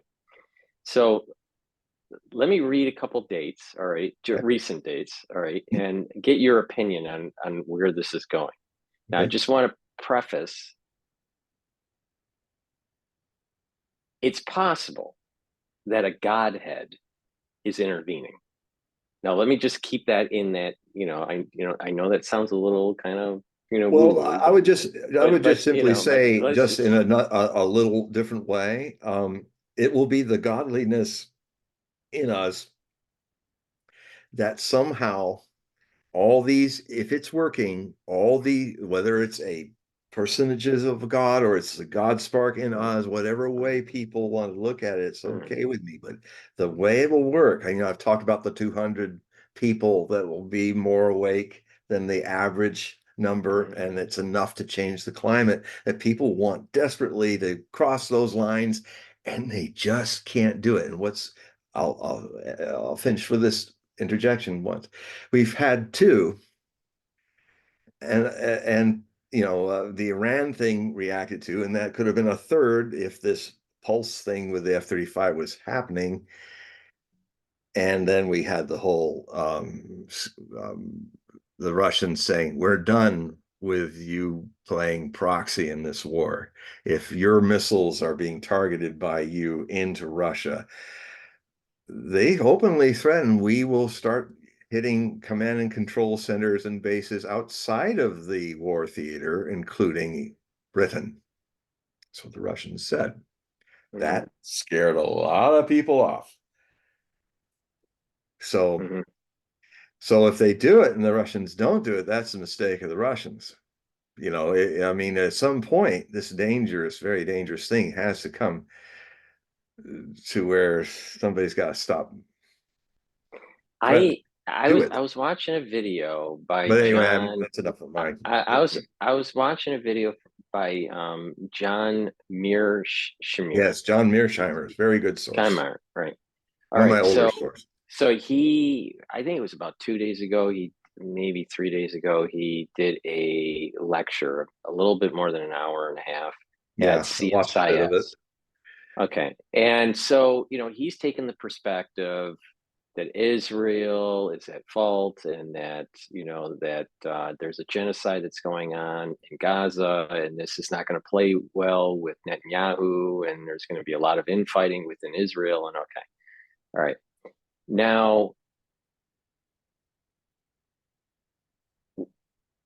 he's applying typical what I call Westphalian international affairs, but not necessarily biblical, assuming that God does intervene, and that just because you're a world power like the United States or even Russia or whoever, or even China, Or that Israel with the bomb. that would, but that things can go into a chaotic attraction that radically changes the whole game board where one would think that the United States would be a major power player and broker and being able to keep a lid on it, and then all of a sudden it goes so chaotic that it can't. And I think that this is where Could happen. Mearsheimer is missing the boat. But all right, let me read the dates. These are Okay. recent dates, and give me your perspective on this. Okay, May 7th. This is all happening this year. May 7th, there was the assassination attempt against the Saudi crown prince. Yes. May 13th, Turkish president holds emergency meeting following warning of possible military coup. Yep. That did happen. May 15th, assassination attempt on Piso. the, yep, that The May 6th, Czechoslovakian, the Slovak, excuse me, my Cold War mind. The Slovakian president was shot. prime minister, right? Yeah, right. Yeah, 3 times. Yeah, the prime But he minister. survived, right? It He's looks fine. like he's going to recover, but I mean, I watched it, man. And Okay. I'll add to this, that detail of security people sucked. They were all standing on one side of him. They didn't have two people here. They didn't have people in the audience watching hands and eyes. They didn't. I mean, I've been a security person. I was a part of the security in the ashram and also in the Oregon commune. So, we learned some issues of how to do things in security ways. And even at that basic level, I mean, Ritter and all those other people are miles beyond me, but they were even seeing it and said, these, I mean, the bam, bam, bam happened. And then they kind of went, what? You know, you have to be on a trigger. I mean, I'll just tell you one of the things I had to do, just one of the things I'll admit to, is when in Pune, when we were all sitting in Buddha Hall, there was these two positions on the first row of the semicircle around the podium where Osho was, and there was always two people just dressed like everybody else, but they were guards.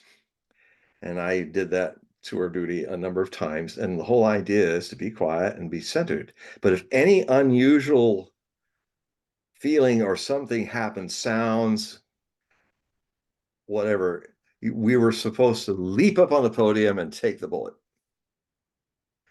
And I mean, that's basic Secret Service stuff, because when Hinckley started popping bullets at Reagan and he's walking out of the Ambassador Hotel in 1981, if you watch it, I mean, it was too close. He was too close, so they couldn't do a lot. But there was one Secret Service guy, he stood right in danger's way and he took the bullet and went down.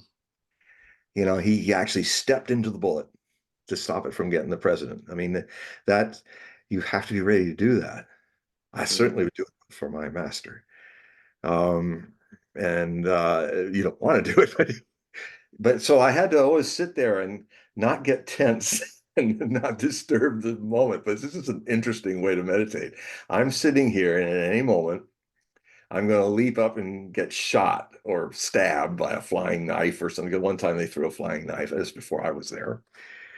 Um, Interesting meditation. So yeah, anyway, Okay, so May 16th, citizen arrested for threatening to assassinate the Serbian president. yeah. Okay. May 19th, Saudi Arabia's King Salman hospitalized for second time in 4 weeks. And then Oh today, well, which he's sick. It's surprising that the King Solomon is still alive. He's had a lot of strokes. right, right. Okay, and then today, which was the helicopter crash. Yeah. So I go back to what I was saying, that there can be chaotic attractions that happen where you think that the world is stable, then all of a sudden it's a fast approach to a world war. Well, and then the motive in this case is, I mean, Escobar has said this very clearly.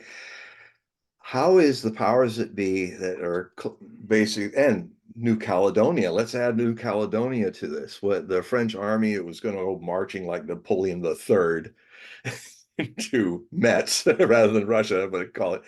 A lot of the French army, I've been watching what's going on in New Caledonia. Basically, the Parliament of France unanimously almost voted in that the French citizens that are living in New Caledonia, if they've been living there for 10 years, have more of a vote than the native people, and who want to have their independence. And New Caledonia is a wreck.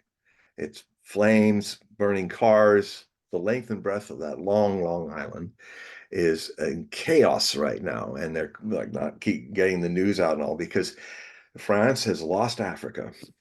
It's going to soon lose Chad. It's lost all the Sahel, Burkina Faso, Mali, Niger, all saying get out, and they had to get out. So this is what's triggered Mr. Macron to be as they say in France, tack tack tack.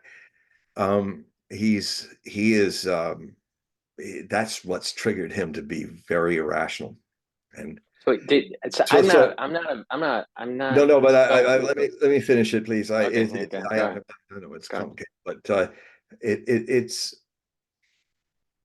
The West is losing 500 years of influence on the rest of the human race, Mm. losing it fast. Um, European colonialists, the American colonialists, all this is a colonialism that's still there.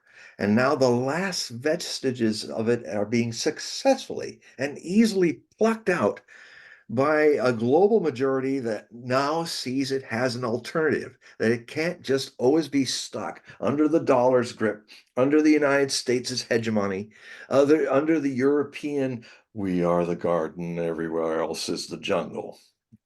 No, you're the continent that has the most jungles of war and blood soaking in any continent.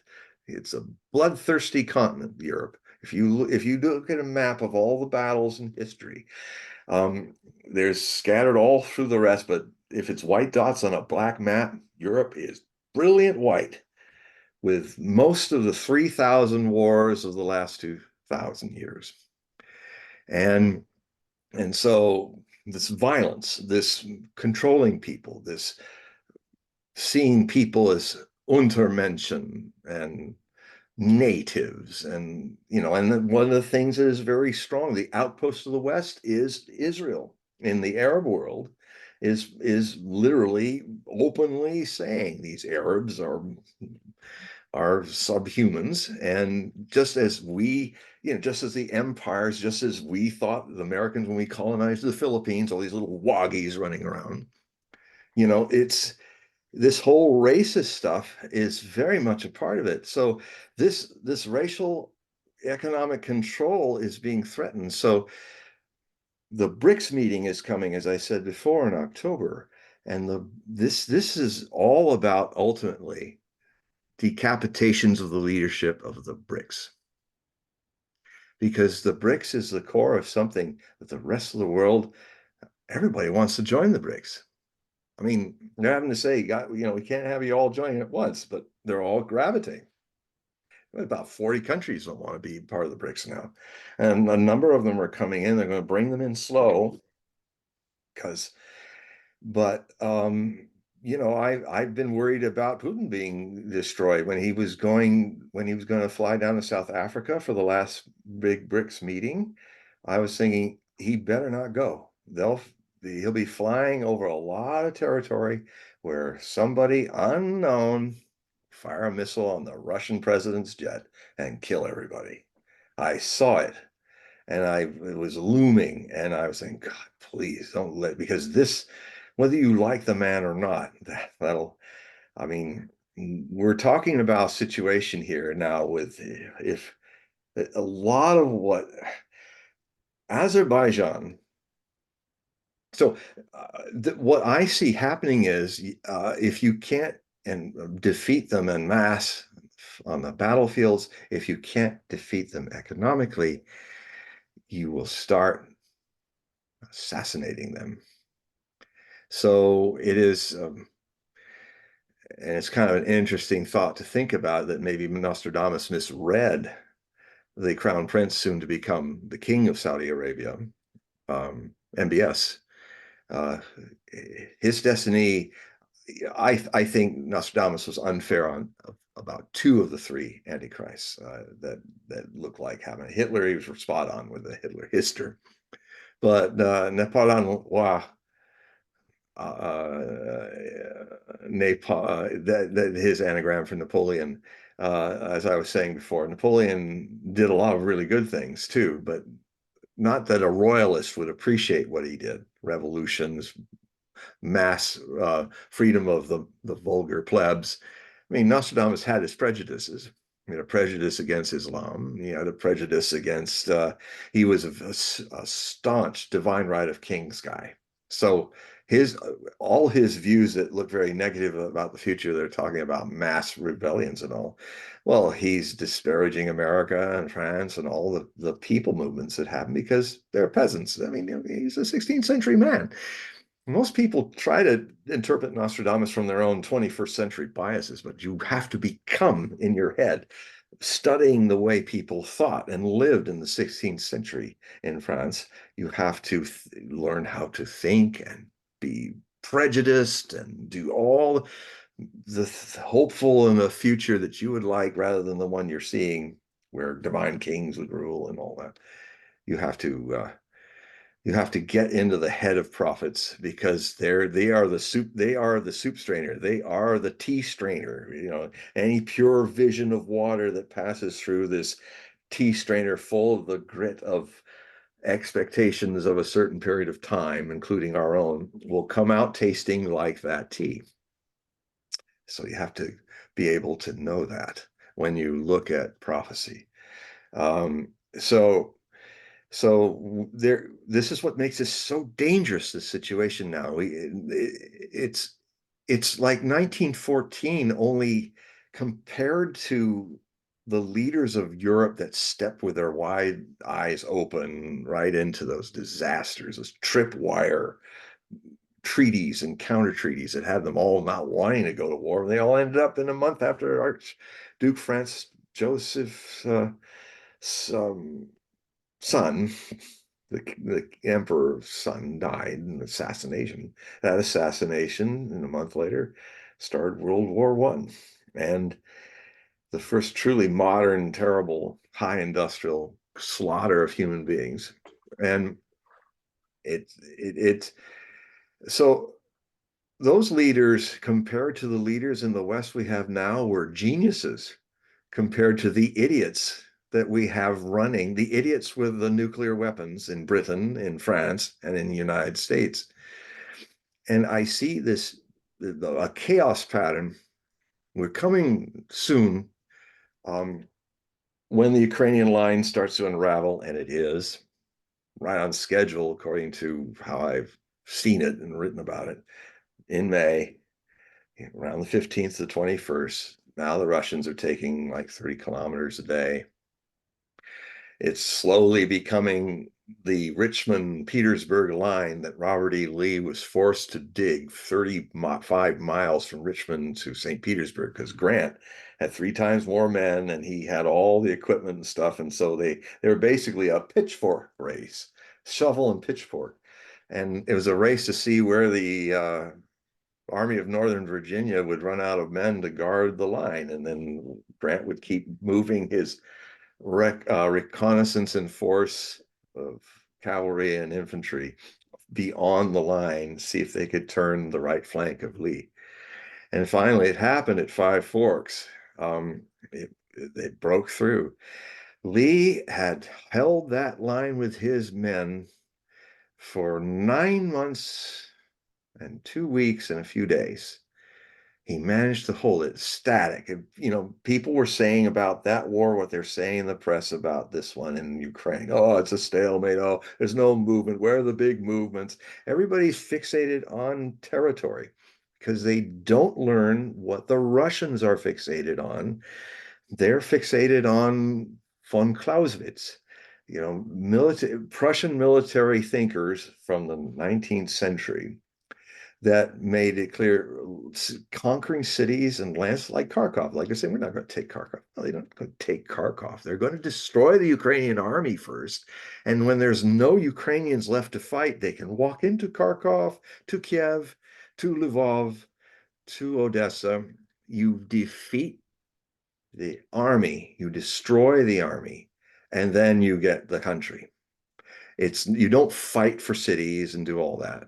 And the Russians, that's doctrine to them. And like the Americans and the British thinkers, they will willfully to the potential end of this species, willfully ignore these realities of the Russians. They have an idea who the Russians are that they've had for centuries. The Teutonic Knights had the idea when they attacked Novgorod in the 13th century, and they got wiped out by Alexander Nevsky all the way back in the 13th century. People in the West had an idea about Russia that is literally in their DNA now. They just can't shake it. And Biden is of European stock, and a lot of the people around him are, so they have it too. And so what so that, and then the next big thing was Charles XII in 1700 in the Great Northern War. He invaded Russia through Ukraine, the soft underbelly of Muscovy, and he also got wiped out. He had an idea about the Russians, and then there was the army of 20 European nations that Napoleon massed 600,000 strong in 1812 that invaded Russia. And even Napoleon, I've read his memoirs, he said, I just can't figure out the Russians. He's at least honest enough to say that. The pattern always is Russia's too big. We want their resources, and we need to break it up. Even this idiot that runs a little itty bitty Estonia was openly saying the other day, "Oh, I think we'd be better for everybody if Russia was just broken up. It has all these different republics and stuff inside. Why don't we just make it all little countries like us, and then everything will be fine?" Well, that's what everybody, like Napoleon, like Hitler, like the Americans and the Pentagon, had a plan, a potential plan if we had the only nukes in the world. And after the war, that by 1950, we might actually break up the Soviet Union with a little bit of bomb dropping and invading. That's a plan. I've seen it. It's no longer a secret plan anymore. So the Russians know this. The Russians have known this since the 13th century. And it's in their DNA that Europe and European minds want to destroy them and take everything, and they froze their bank assets, and the Americans, Europeans think all these moves will work. All these Napoleonic, Hitlerian, Charlesian, Teutonic Knightsian things are going to work. They don't. And the other thing too is, I just had this thought today, and I pose it for the first time to everybody on this show. Name me one time when the Russians unilaterally invaded Western Europe to conquer it. You will find no times. Even the issue with Poland comes from the fact that the Livonian Empire developed into the Lithuanian Polish Empire, which at one point stretched all the way to Moscow during the time of troubles. Also, I think in around the 13th or 14th century, the time of troubles. I'm not sure about that, but and the Russian people lost half of their population from that decade. And what then happened as consequence is what Russia did to Nazi Germany was done to this empire. It took centuries, but Russia took it back. And at that time, the Poland was part of it. They didn't choose to. It was a response to being invaded. The Soviet Union didn't have a plan to conquer Europe. In fact, I know for a fact that after the war, Second World War, some generals came to Stalin and said, "Hey, why don't we just take, so we never have let's just subjugate the Germans and the French and all these people and just take the Western Europe and let's get this thing over with." The kind of one-sided Ernest LeMay kind of thinking of the Cuban Missile Crisis is military minds in Russia, and then who just, oh, we'll just drop the bomb on them, they won't do anything. Now Stalin, puffing on his pipe, he said, "Yes, but in this conquest, who's going to feed us? Our farms are destroyed. Our cities are in ruins. We've lost 27.5 million people. That means we entered this war with 170 million people.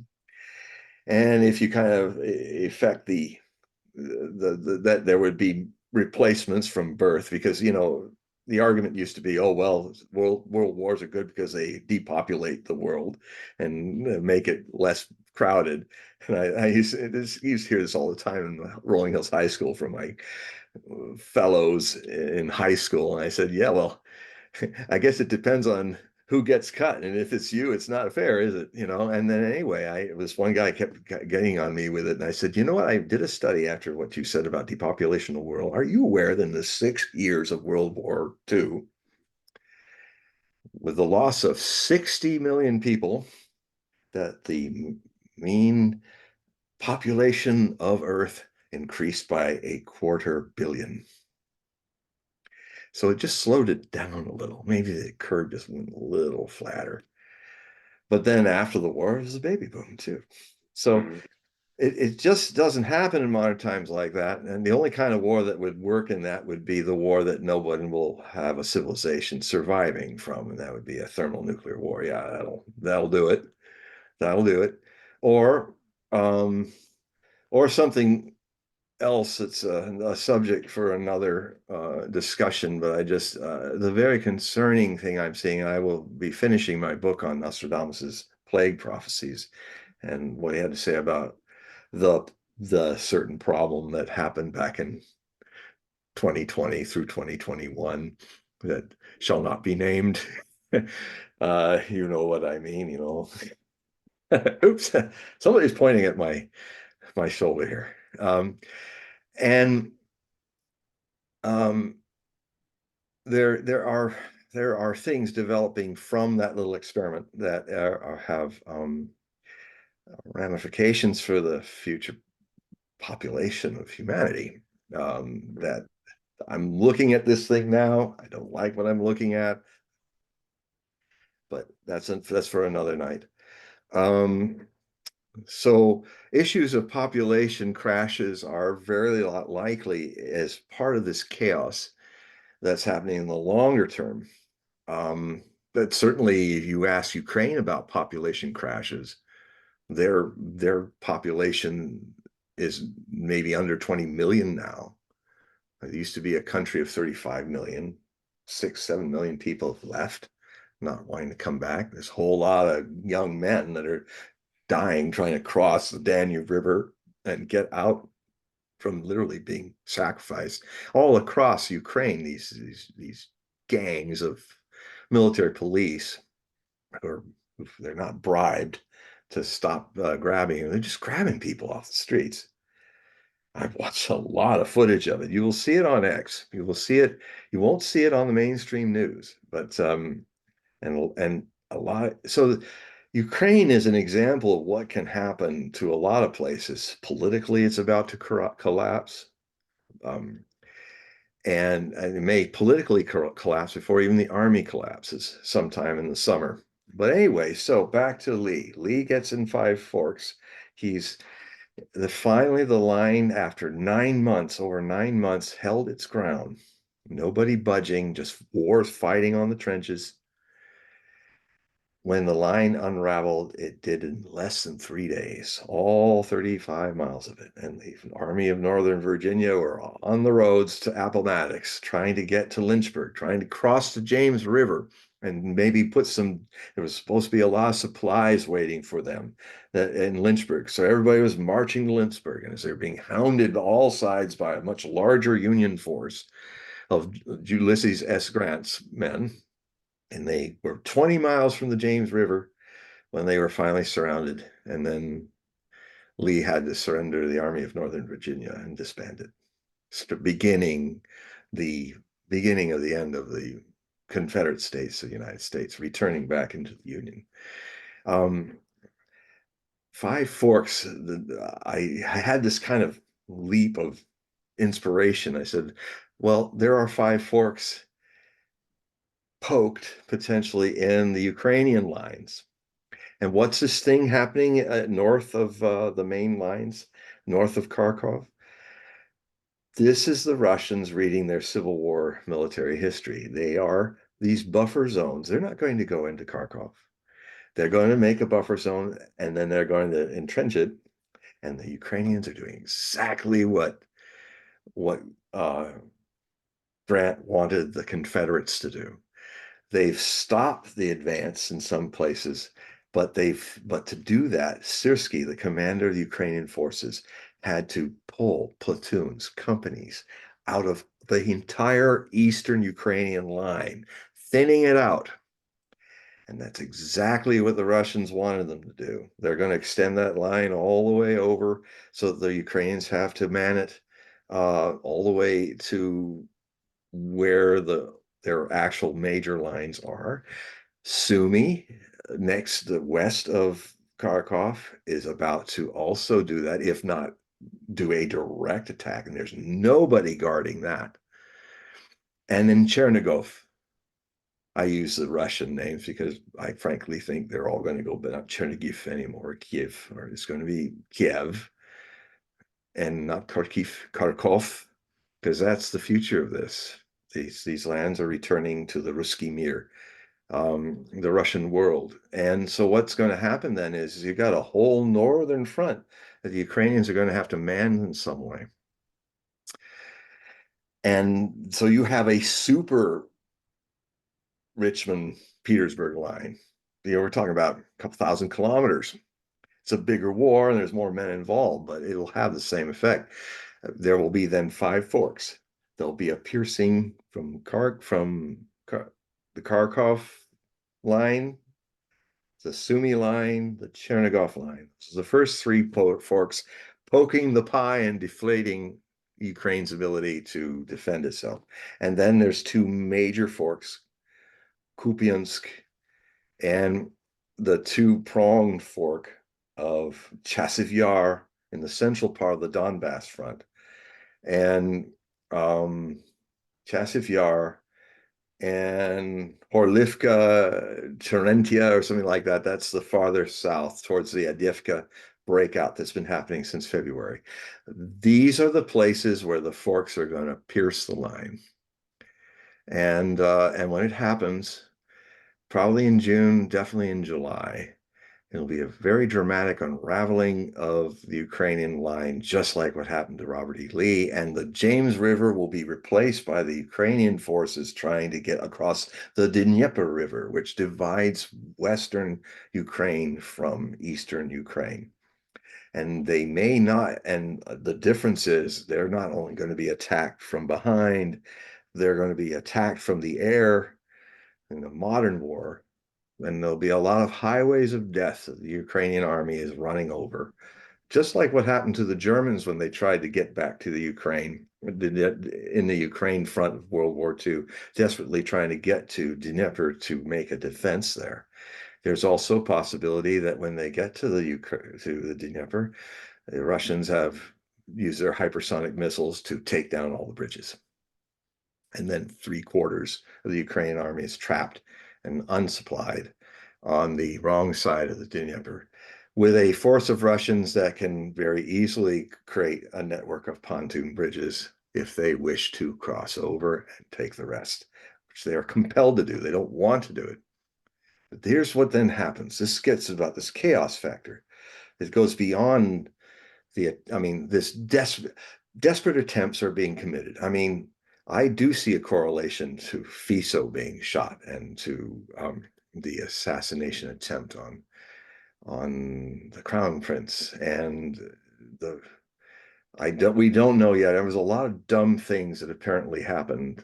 Why were they even using a small helicopter to fly over those mountains today, even though it was close to the Iranian border where this dam was that him and the president of Azerbaijan were Raisi and him were dedicating. But that was a dumb move, because I tell you this, if Israel is the 51st state of the United States, as some people jokingly call it, in fact, there's even signs in Israel say, "Hey, we're that close to the United States." Azerbaijan is a province of Israel. It's very deeply infiltrated by Mossad. Israeli soldiers are there. This for Raisi to even step out of Iran to even be there, the chance, what a great cover. Oh, he just crashed in the mountains. You know, I mean, there's a lot of spy stuff that So could be you made of think it. it's an assassination? It was an It could assassination, and be. not the just the weather. See, I take it this way. I don't think it was an assassination, but I do think that there are events that are taking place worldwide Mm. that it seems that there's a hand of God in it. And that we think that we are in control of these events that are happening in 2024, but I don't think we are.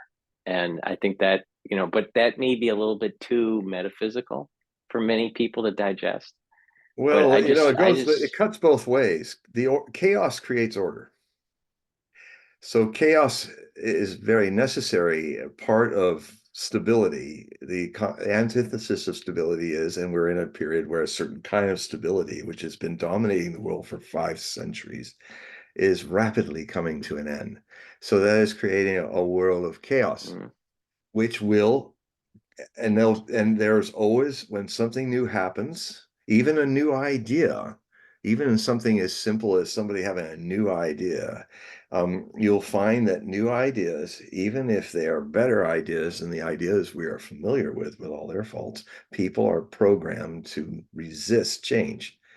And I mean, I think we could have had, if there's been inventions that I've been tracking down for my book on the climate change prophecies, that, I mean, I've documented them. They really happen. There's people that, like the guy who could run an engine on water and get like 100 miles a gallon. That goes against the profit margin of the more defunct and wasteful system of only 17% of gasoline actually being used that you put in your engine. The rest goes out in the ecosphere. It's the most, I mean, there's a simple thing is why not create a more efficient engine? Well, that means that certain people that make a profit off of stupidity and backwardness will lose their jobs. Of course, it would be incumbent upon a society that was really, it's like this. Doctors deep down don't really want to heal people, because if everybody's healed, then they don't have a job anymore. And the way the society's set up, the society will pat you on the back, good luck with that. Whereas a society that's more forthsightful, which knows that it's going to change things by developing better ways, like actually making people more healthy, making people more long living. Um, all these are going to cause other challenges. If people live 350 years on average, which is very possible, then you cannot have the same wasteful society of us fast living, polluting people, because even 100 million, even a billion people that are living 350 years are going to be a different kind of strain on the earth.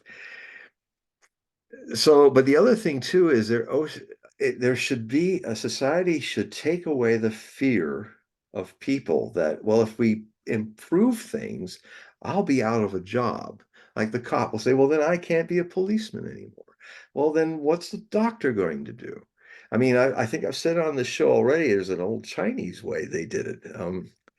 You have to pay the doctors when you're healthy. It won't be too much. It won't be this gouging that's going on, but it would be basically the Chinese practitioners in ancient China, they were paid only when you were healthy. So the whole profit margin changed from keeping you sick and managing sickness, really became managing health. Like the doctors motivated us to help you live better and eat better and live longer, because that his job is to keep you healthy, not his job is to fix the wreck that you made of your life by not being healthy. And so that's just one way to rethink it. I have a book that I'm putting together called The Book of Things to Come. And it's the final chance that I have to do all my distant prophecy writings about stuff that I've been notating and leaving since I was in high school. That will now get out in essays in this book, which take basic themes of life and takes them 4,000 years into the future. Some of them won't go that far, but some will. And, it's like health, economy, politics, sex, life expectancy, um, war. How does war become peace? All these fundamental things. Another one of the essays is how you teach history. You don't put the emphasis on the heroically insane. You talk about the people who tried to become more loving, more intelligent, more innovative, more artful, more creating beauty rather than war. You have all that other stuff in the background as the stage, but the emphasis of our history is completely over endowed with all the nut jobs and the warriors and all the people destroying things and all the politicians and stuff, and not the people who bring light to our history. So it's perpetuating the repeating of stupid. And so there will be an essay about that too. There will be an essay how you solve the problem of the Israelis and the Palestinians and all Arabs and Jews and the children of Abraham. That's my Abraham conspiracy essay, which I've been planning for years before all this stuff hit the fan. So, so um, I think it's too soon to, I mean, the presumption we all have if a divine hand is doing it is always got a bit of our program bias, all of us, including myself. I mean, there's one of the things I took away from the movie The Longest Day was this wonderful thing that was documented. It actually happened. There was a German assistant general played by Kurt Jurgens on one side, and I think it was John Wayne playing the guys that were going to go jumping into Normandy from their airplanes, parachuting. And at one point, both men in the story, because they had both sides, really well done, the movie. And at one moment, here's John Wayne saying, "Sometimes I wonder what side God is fighting on." And then there's a part later in the movie when things are going bad for the Germans, and then you got Kurt Jurgens going, he says it in German, "Sometimes I wonder whether they're Gott, what side God's Gott is fighting on." Um, so that always in all of us, in looking at this divine hand of thing, look at the very human expectation the divine hand is going to move for us and not the other people.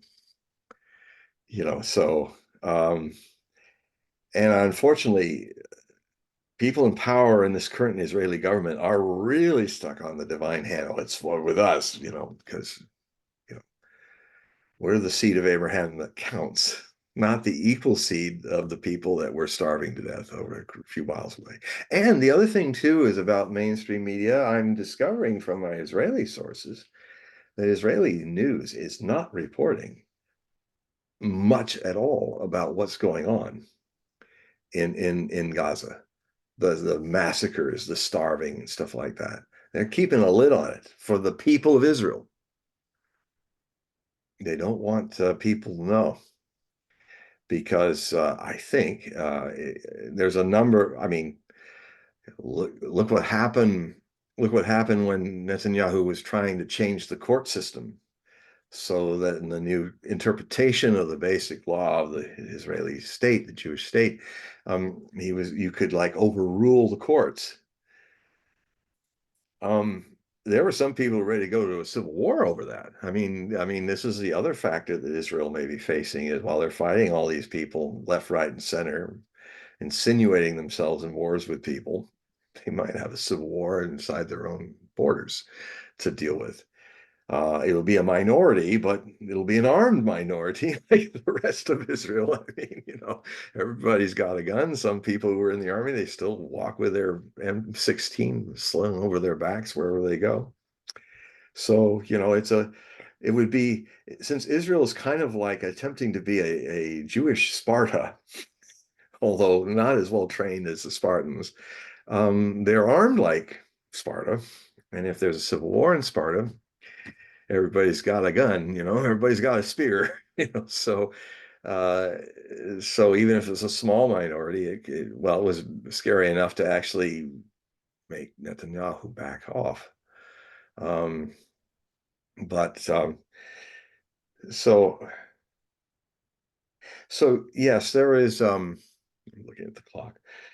Probably should wind it down. Now we downloaded a lot of stuff. Did you see anything else on the communiques while you were looking while I was blabbing away? Was there Well, any? I wasn't able to go onto the Iranian website, but I've been watching Al Jazeera, and they're definitely, saying that he died, and Al they're Jazeera is doing a actually a new, pretty good source. yeah, so they're playing some old clips of him right Yeah. now, but yeah, it's a real thing that happened. Now, how it evolves, I don't know, but Well, I just have this feeling that it's one of those moments in time. It's like you can uh, history had a certain path, and it was going down a certain path, and all of a sudden something chaotic happens, and yeah. then all of a sudden it's radically different. And I feel like this is one of those moments. Oh, yes, this Yitzhak year, Rabin, when he this was whole year has been assassinated, like this. yeah, when Yitzhak Rabin was That was, assassinated, that was another moment where the timeline shifted. you know what I did that You day? know, I, when I heard about it, I was living in back in Seattle at that time. The moment I heard about it, I fell on the floor, sobbed. I just sobbed. I just said, "Oh man," I just felt it. I hadn't been hit like that since I was a little boy, and on November 22nd, Kennedy was shot, and it had the same feeling. Uh, Everything is going now in a different direction, not a good one.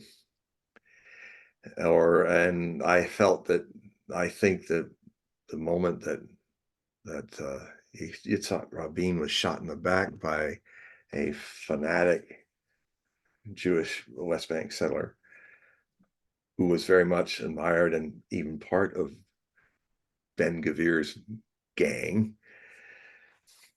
Remember, I said about how Ben Gavir, when he was younger, there was a shot of him. It was the same thing I saw in one of Abby Martin, great Jewish American documentary. And uh, I have links in this current set of things to her stuff. She's amazing and very brave. And but he had this it was either that or it's in DD. It was in the DD Democracy link, another good source that I have on X. But anyway, there was Ben Gavir, and he says, "Guess what?" This is during the elections of that when Netanyahu was going to overtake him. If he couldn't do it by the ballot, he did it by the bullet. And here's Ben Gavir, younger, less salt and peppery, a little not so fat. Um, he's pulling out this thing out of his pocket. He says, "See this? It was a Cadillac emblem. Guess where we got this from? Our people. We got so close to the prime minister that we took it right off his car while he was in it, and all of his guards were around. We took it. Now, if we can do that, imagine how much closer we can get to him. I mean, that man should be in jail. He's the security. He's the police, the head of police in Israel right now. So, I mean, I have a movie of him linked where him and his gang are coming in and he turns his back on the Palestinian street vendors and says something in Hebrew, and then all of his goons started pulling on things and tearing up things, beating up the Palestinian owners of this clothing shop. And then he even tried to get in a little bit. His belly got in closer for a blow than his head, but he and these and this is the guy who runs security and police and justice on the streets, and he's going around with his gangs and doing this. I mean, this is unholy. This is Israel. This is the kingdom of Judea and Israel about to go into the Babylonian captivity. This is the things that Jeremiah had to strip naked walking down Jerusalem's streets, yelling, "Repent," which means remember, come together. Sin is to forget God. That's what it means, to forget the divine.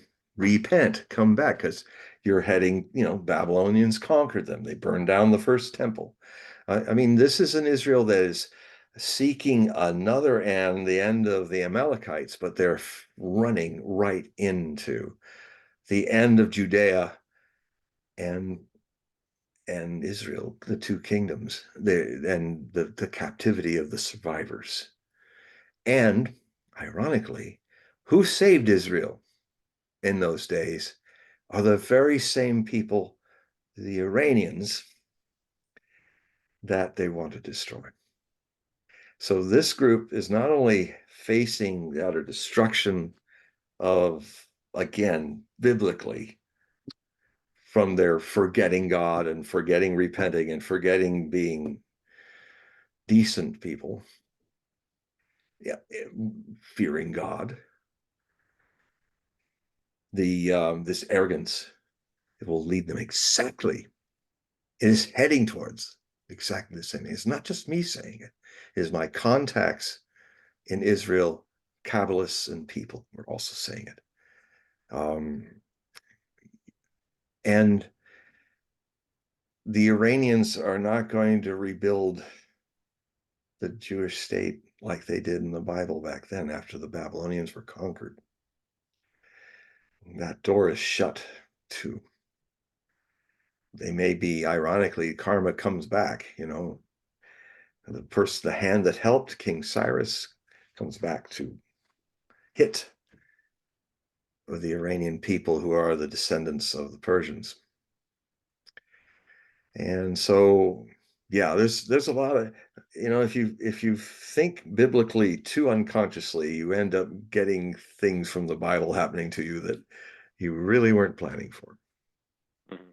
I don't think the people of Jeremiah's time were listening because they were as arrogant as the people running Israel today, as biblically arrogant, that they wouldn't even see it coming because we're the smartest seed of Abraham on the block. We're the superior seed. It's just like the idiot of Big Brother American that they want to make fight their wars for them. Well, why not? If they can make their big dumb friend, the Americans, throw his treasure, his blood, his kids into wars against Iraq, that was one. Syria, they almost got in 2013, but Obama almost went the same route as Bush with the Syrians. And now, the big guy on the block that's not some semi-destroyed neighbor of Israel or a sheepish following weak country like Jordan, it's Iran. But I have a funny feeling that Iran already has nukes. Because isn't it funny how all this time, this very clownish stuff that Bin Laden, Netanyahu is an interesting Freudian slip. Bin Laden and Netanyahu, they have a lot in common. They're seed of Abraham, that's for one thing. But the all the times, for all the years that this longest serving prime minister of the Jewish state has been coming every September to the United Nations with his placards and his trying to prove that Iran has the bomb. And they're just a few weeks away. How about 20 years of saying they're just a few weeks away, a few days, a few this, and then he's got those silly cartoons with the bomb and all of that. Have you noticed that over the last few years he's said nothing about it? I I know just that is having this strange. epiphany right now. He's not No, saying it's anything about it because they have it. mm, Just saying yeah. the Iranians have it. He's gotten pretty quiet about, well, anytime now, anytime. He's gotten really quiet about that. He was like all the time, I'm Winston Churchill trying to awaken the world that World War III is coming, like he did for World War II. And what happened to Winston? He hasn't been doing the Winston the last few years. It's like it never happened. I'm just having this epiphany now. I didn't even think of this until this moment. Mhm. So we'll have to see. Yeah. Well, we'll have to let this episode 13, wrap up here. 13. But before, yeah, this is 13. It's my lucky number. So I just want to remind the audience, make sure you click the link that will take you to John's website. He does readings. He also has a periodical that you can sign up for and pay either monthly or annually. So please click Do an that link. automatic. Yeah, it's an annual or monthly. That's right. Yes. Right. So, it's been informative, John, as always. And, it's unfortunate that we have to, stop now, but we'll take it up again in 2 weeks or so and, pick it up again. I'm sure that what's going to emerge out of this chaos that happened today will Yeah. be interesting, and who knows what happens. I don't know, but It's like Paul, and when we do a 2 week, it's like everything has changed, and it's going to just get more like that. well, what's interesting is that because we have these 13 shows on top of the ones that we've done before, but just these 13 shows, there's this catalog, and we're capturing these events. Yeah, we are. And perhaps, we can do something with these, and wrap them in a certain way Yeah. so people can see this whole arc that we've been cataloging. Yeah, it's almost like a Yeah, box set of, and yeah, yeah, I think I can tell you that a lot of people are writing me about these 13 episodes. I mean, it's a well, whole other level than all the stuff we did before. That was yeah, all trying to get all the kinks out until this whole thing started in with October 7th, I think. And then because now we're really in the nitty-gritty of the Third World War. Now I'm starting to see other people in the alternative media say the same thing, so I don't feel so alone about it. But this isn't a Cold War. This there's been two Cold Wars, and I'll finish on this. The famous Cold War that started in 48 and ended officially in 1989, even though people string it over to 1991. That's when it officially ended, according to Bush and Gorbachev, officially. And since they were the two main fighters of it, then these are afterward wars and stuff that happened after the unraveling of the Soviet Union. All that is some other chapter, not the World War. So the Cold War ended, and then the American hegemonic period started. And then in 2014, over Ukraine and Nazis being led to overthrow the democratically elected Kiev government, which was respecting both Russians and Ukrainians, but now it's all Ukrainians and Russians. You either get out and we take your industrial stuff off, or we wipe you out. And that has led to the beginning with that civil war. That was the beginning of Cold War II. But Cold War II ended in February of 2022, I believe. And it became a conventional phase, and hopefully only remains the conventional phase of the Third World War, which is a war between, it's like a world war. The West, which is losing power, is trying to keep power. And even if it has to assassinate leaders and do that, it's going to go after the BRICS. And the way you do is Taiwan is still on the dance list, the date list. I mean, China is next because these are the two powers that are together are more powerful. This is a world war setup. And just like I said last show, it's really a great thing to watch. And now that most of them are almost finished their 6-year part, the World War II week by week is, if you just type that in online, you'll find them with Indy Neidell and Spartacus Olson, and are doing a remarkable job of giving you a feeling each week of the war, all 300, 400 weeks of it, they do a 15-minute thing about the week with amazing graphics and all the movements. And it gives you a perspective that World War II didn't really kick into being recognized as a world war until December 7th, 1941. And it had already been raging since September 1st or 2nd, 1939. But if you watch it week by week, you'll see how it's all mapped out and how it didn't look like it looked like this. right, And, right, exactly. and then maybe the moment where everybody goes, shit, this is a world war is when NATO's no longer fighting proxy and the Americans are getting ready to do something about Taiwan front, the new Eastern Front. And suddenly the military catches up with the politics. that was already kind of there, and then it got to shooting. But really, it was almost halfway through World War II before it really became a world war. But everybody could not deny it. Oh, okay, so we're gonna wrap it up here. But again, the ones that are listening, please click the link. They'll take you to John's website. Please purchase his products. Thank So, you, everybody. yep, say goodbye, John, to everybody. Goodbye, everyone. I love And you. it was mocha mocha, Oh right? no, no, that's coffee, I was coffee. No, in Russian, it's because I watch Luna the Pantera. It's great therapy to listen to that big purring, and the Vikia, she's a Chekhov character doing a running babbling account in Russian that's really funny.